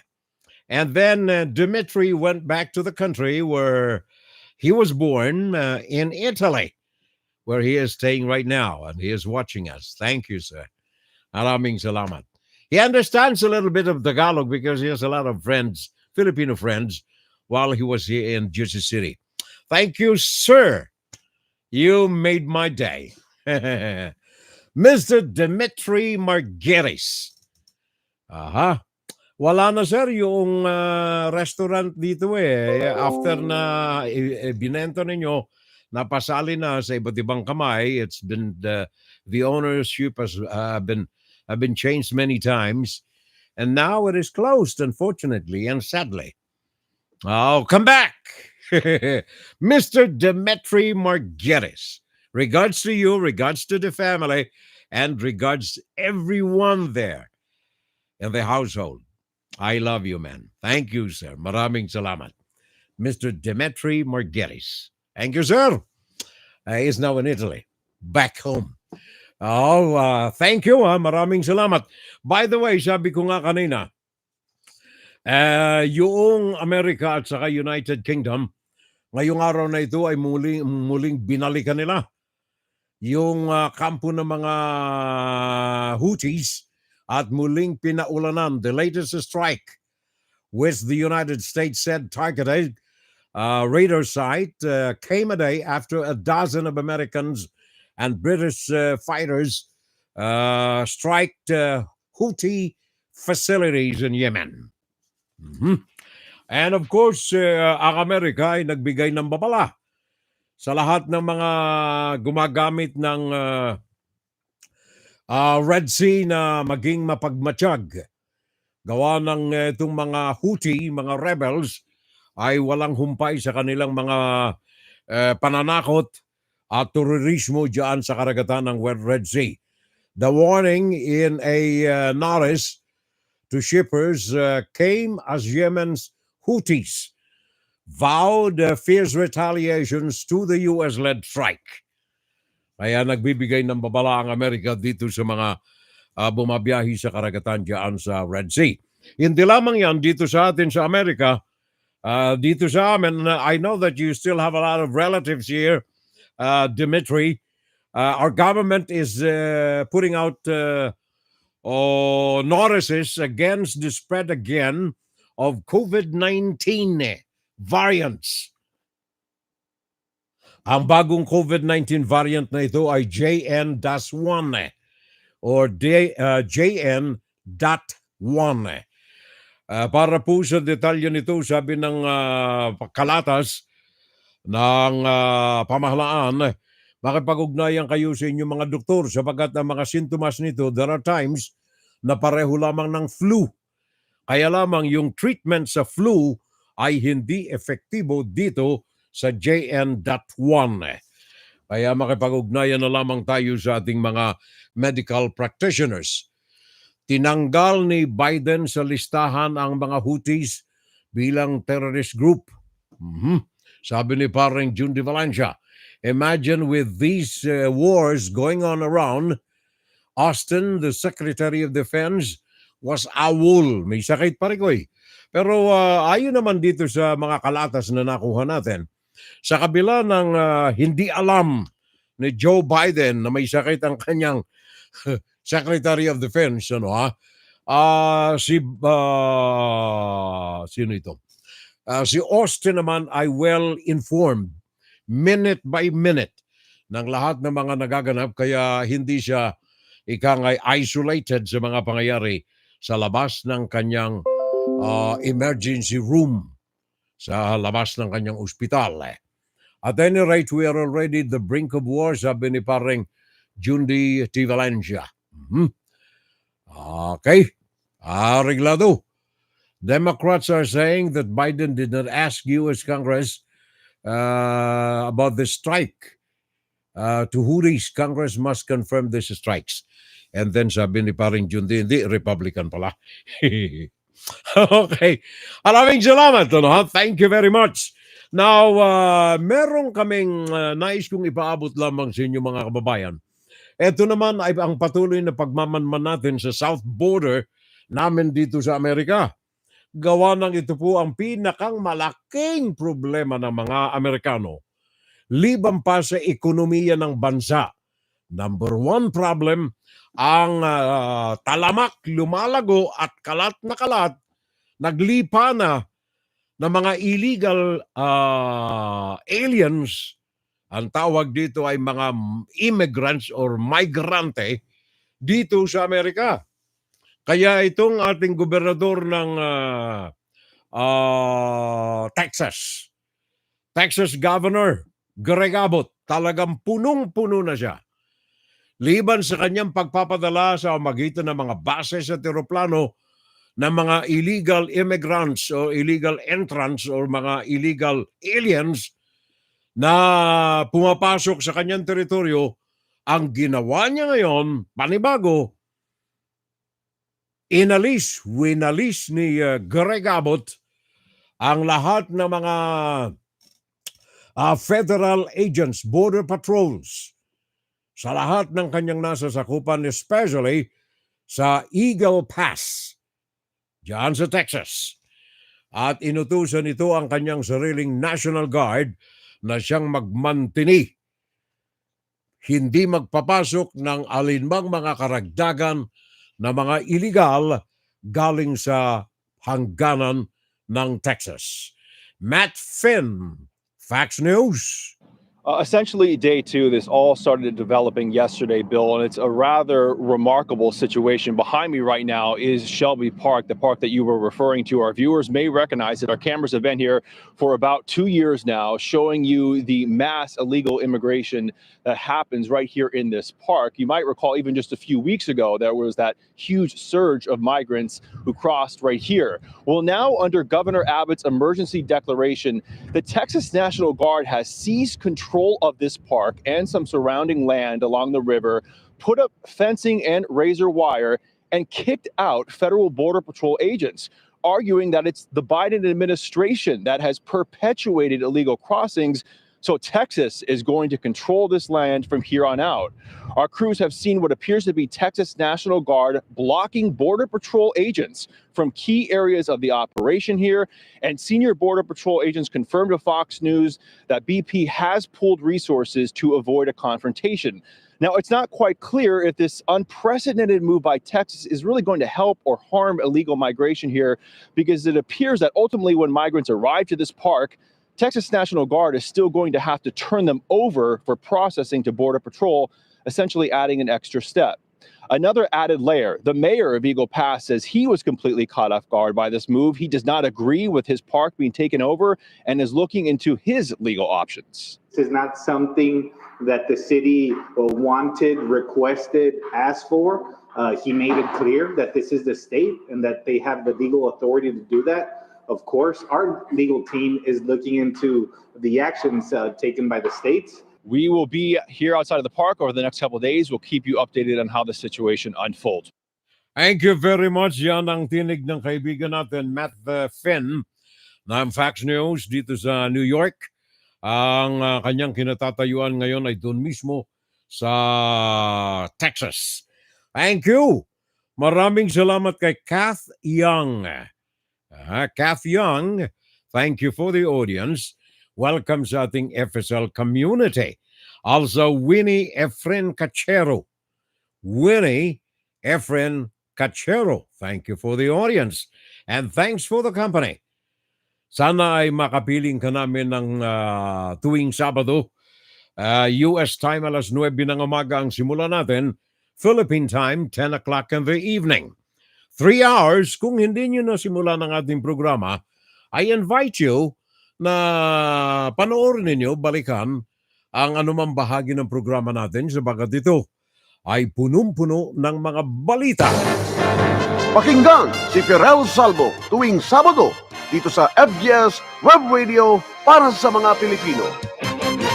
At tayo po ay patuloy na naglilingkod sa mga kababayan natin. Juan, Saturday Live! Saturday Live! And speaking of paglilingkod, na alaala ko lamang, yung pong mga kababayan natin dyan sa Wellington, sa New Zealand, may ilang daan ito. Mga hindi nakakuha ng kanilang mga sahod, may ilang taon nang nakalilipas at ang mga ito ay stranded doon sa New Zealand, walang hanap buhay, walang trabaho, umaasa na lamang sa kalinga at tulong ng ating mga kababayan na nakatira sa New Zealand. Ngayon ang ating Philippine Embassy sa Wellington ay nagkaloob sa kanila ng mga financial assistance, bagaman limitado, at least ay makaugpong ito sa kanilang pangangailangan sa buhay. Simula nitong Enero 5, ayon sa report na natanggap natin ng ating Philippine Embassy, ay nakikipag-ugnayan na at tumutulong sa mga Pilipinong kababayan natin na stranded doon sa New Zealand, hindi makauwi, walang pera. At hindi lamang yan, ay inaantay nila ang bayad na hindi maipagkaloob sa kanila sabagat yung kanilang mga kumpanya ay sarado na. Rainiel Pawid, pakinggan natin sandali ang kanyang report. Galing ito dyan sa Pilipinas. Problemado at aburido ang OFW na si Jeff. Mag-iisang buwan na simula nang mawalan siya ng trabaho. Construction worker siya sa isang kumpanya sa New Zealand. Pero nitong December 20, ang akalay Christmas gift announcement, kabaliktaran pala. Inabisuhan sila ng kumpanyang pinapasukan na LA Group of Companies na wag muna pumasok. Noong December 20, yun daw yung simulan talagang effective na wala na kaming trabaho. Bigla na lang silang nag-email sa amin na ganyan, December 20, huwag kayong pumasok. Tapos kung pwede, sumali kayo sa Zoom. Yun lang po, sir. Merong konting ipon pero paubos na rin kasi almost malapit na isang buwan, walang trabaho. Sa ngayon, malaking bagay umano ang ayudang natatanggap nila sa Filipino community roon. Isa lamang si Jeff sa nasa 500 Pilipino na nawalan ng trabaho dahil sa pagkalugi ng kumpanya. Pawang construction workers ang mga apektadong OFW. Sabi ni Foreign Affairs Undersecretary Ed De Vega, may ibang kumpanya ng kinakausap ang embahada para maipasok agad ang mga Pinoy na nawalan ng trabaho. Sisigurado lang nila na totoo itong mga job offers para sa mga na-laid off. To check kung talagang legitimate companies to, no? We're doing all again, tapos kinakausap nila yung immigration para yung mapabilis yung visa application ninyo. Sa huling tala ng DFA, 72 sa 454 na apektadong Pinoy ang nabigyan na ng financial assistance. Bawat isa ay bibigyan ng 600 New Zealand dollars o katumbas ng higit 20,000 pesos. Nakikipag-ugnayan na rin sa nagsarang kumpanya ang Philippine Embassy sa Wellington para sa benepisyo at iba pang hindi nababayarang sahod ng mga OFW. Nagbabalita mula sa Frontline, Rainiel Pawid, News 5. At thank you na lamang kay Maria Dolores Santos. Thank you, Marie. And welcome sa ating FSL. Sapagat ngayong ka lamang yata nakapagbukas ng ating programa, I invite you na simulan ng ating Fun Saturday Live, replay back. Sapagat dito ay punong-puno ng mga balita and hindi lamang yan, meron tayong pagtalakay sa isang maselang na issue na sana ay makaragdag ng mga kaalaman ng ating mga kababayan sa ikalawang bahagi ng ating Fun Saturday Live. Galing pa rin kay Rainiel Pawid, ito po'y may kaugnayan doon sa oil tanker na may lamang 12 mga tripulante, 11 dito ay mga Pilipino. Isa lamang ang hindi Pilipino. Ito ay American tanker na mag-deliver sana ng langis crude oil sa Turkey. Ito ay ginawang bihag ng mga Houthis again. Pakinggan natin, balikan natin si Rainiel. Nilusob ng armadong grupo ang St. Nicholas oil tanker sa Gulf of Oman nitong Huwebes. Sa report ng United Kingdom Maritime Trade Operations, 4 hanggang 5 tao ang sumampa sa barko. Nilooban daw ang oil tanker sa bahagi ng Sohar City ayon sa British maritime security firm na Ambri. Base sa tracker, galing ito sa Basra, Iraq at patungo sanang Aliaga, Turkey. Pero nag-iba ito ng direksyon at lumiko patungong Iranian port ng Bandar Ijaz. Ayon sa Turkish oil refinery na Tupras, biglang namatay ang tracking application ng oil tanker umaga nitong January 11. May kargang 145,000 metric tons na langis ang St. Nicholas oil tanker. Lula nito ang 19 na crew members, kung saan 18 ay mga Pinoy habang ang isa ay Greek national. Ayon sa Iranian state media, paghihiganti nila yan sa pagkumpiska ng Amerika sa parehong tanker na ratero pagmamay-ari ng Iran. Kinondena naman ng Amerika ang naging aksyon ng Iran. This unlawful seizure of a commercial vessel is just the latest behavior by Iran or enabled by Iran aimed at disrupting international commerce. Iran and Iran-abled provocative actions like this are a menace to the global economy and it must cease. Tiniyak naman ng Department of Foreign Affairs na sa ngayon ay ligtas lahat ng sakay ng barko. According to our ambassador in Iran, Iran sometimes does that. They take a ship and then eventually mapapakawalan din. They are not hostages per se. But they're safe. They're safe. But okay, they're always safe pag may inuulit. Nakikipag-ugnayan na rin ang Department of Migrant Workers sa pamilya ng mga Pilipino. Nagbabalita mula sa Frontline, Rainiel Pawid, News 5. Thank you. Oops, thank you, Rainiel. Maraming salamat, pare ko. Yung unang report na nakarating sa akin ay 11 Filipinos. Yung pala, 19 and 18 of them, yung mga crew, ay mga Pilipino. Sayang ala na tayong oras eh. Thank you, Maria Dolores Santos. Maraming salamat. Thank you for the company. At sa lahat ng mga hindi natin nabanggit riyan, kayo mga naandyan sa YouTube, silensyo, tahimik na tahimik, thank you. Maraming salamat. Again, I'd like to remind ang ating mga kababayan, especially yung mga late tuners natin, late watchers, balikan natin ang ating kabuuan ng palatuntunan sabagat marami tayo sa damakmakang mga impormasyon na mapupulot ninyo. Not only that, mga issues and views base sa mga facts, prueba sa ikalawang bahagi ng ating Fun Saturday Live. Babalik tayo next Saturday. Sana'y patuloy tayong bigyan ng lakas ng pung may kapal. Madalas sa pagbangon sa umaga ang hirap sa katawan natin. Kaya lamang dahilan sa inyo, may patuloy tayong lakas na nananalaytay sa ating mga ugat. Salamat po sa inyong pakikisama, pakikiisa sa akin. Ilaganap natin ang ating mga balita, mga issues natin dito para ito sa mga Pilipino, for the Filipinos, by the Filipinos, and of the Filipinos. Abril 27. Ika-anoy na pong anibersaryo natin sa ating broadcast. Until next Saturday, bukas Sunday, magsimba tayo mga kapitbahay. Huwag nating kaligtaan. Today is second Sunday in ordinary time. Ingat! Diyos mabalos, maray na aga, maray na udto, maray na hapon, maray na banggi sa kabos. Magandang umaga, magandang tanghali, magandang hapon, magandang gabi sa lahat. And good morning, good noon, good afternoon, and good evening. A special mention to Mr. Dimitri Margeris. Thank you for the company, sir, from Italy. Mahal ko kayong lahat mga kapitbahay, especially sa mga bagong bukas sa atin. Welcome sa ating FSL community. Salamat po sa inyo. Sabi nga ni paring Jundi T. Valencia, to the man, the myth, and the legend. Bigay sa akin yan ng mga apo eh. Mga apo ko yun sa likod ko. To the man, the myth, and the legend. SK Furel, maraming salamat. Mabuhay ang FSL. Sabi ni paring Jundi, standing by for the audio ni Madam G. Madam G, ha? Pare Koy, I love you, ha? Love you there. And of course, sa lahat sa inyo, I love you.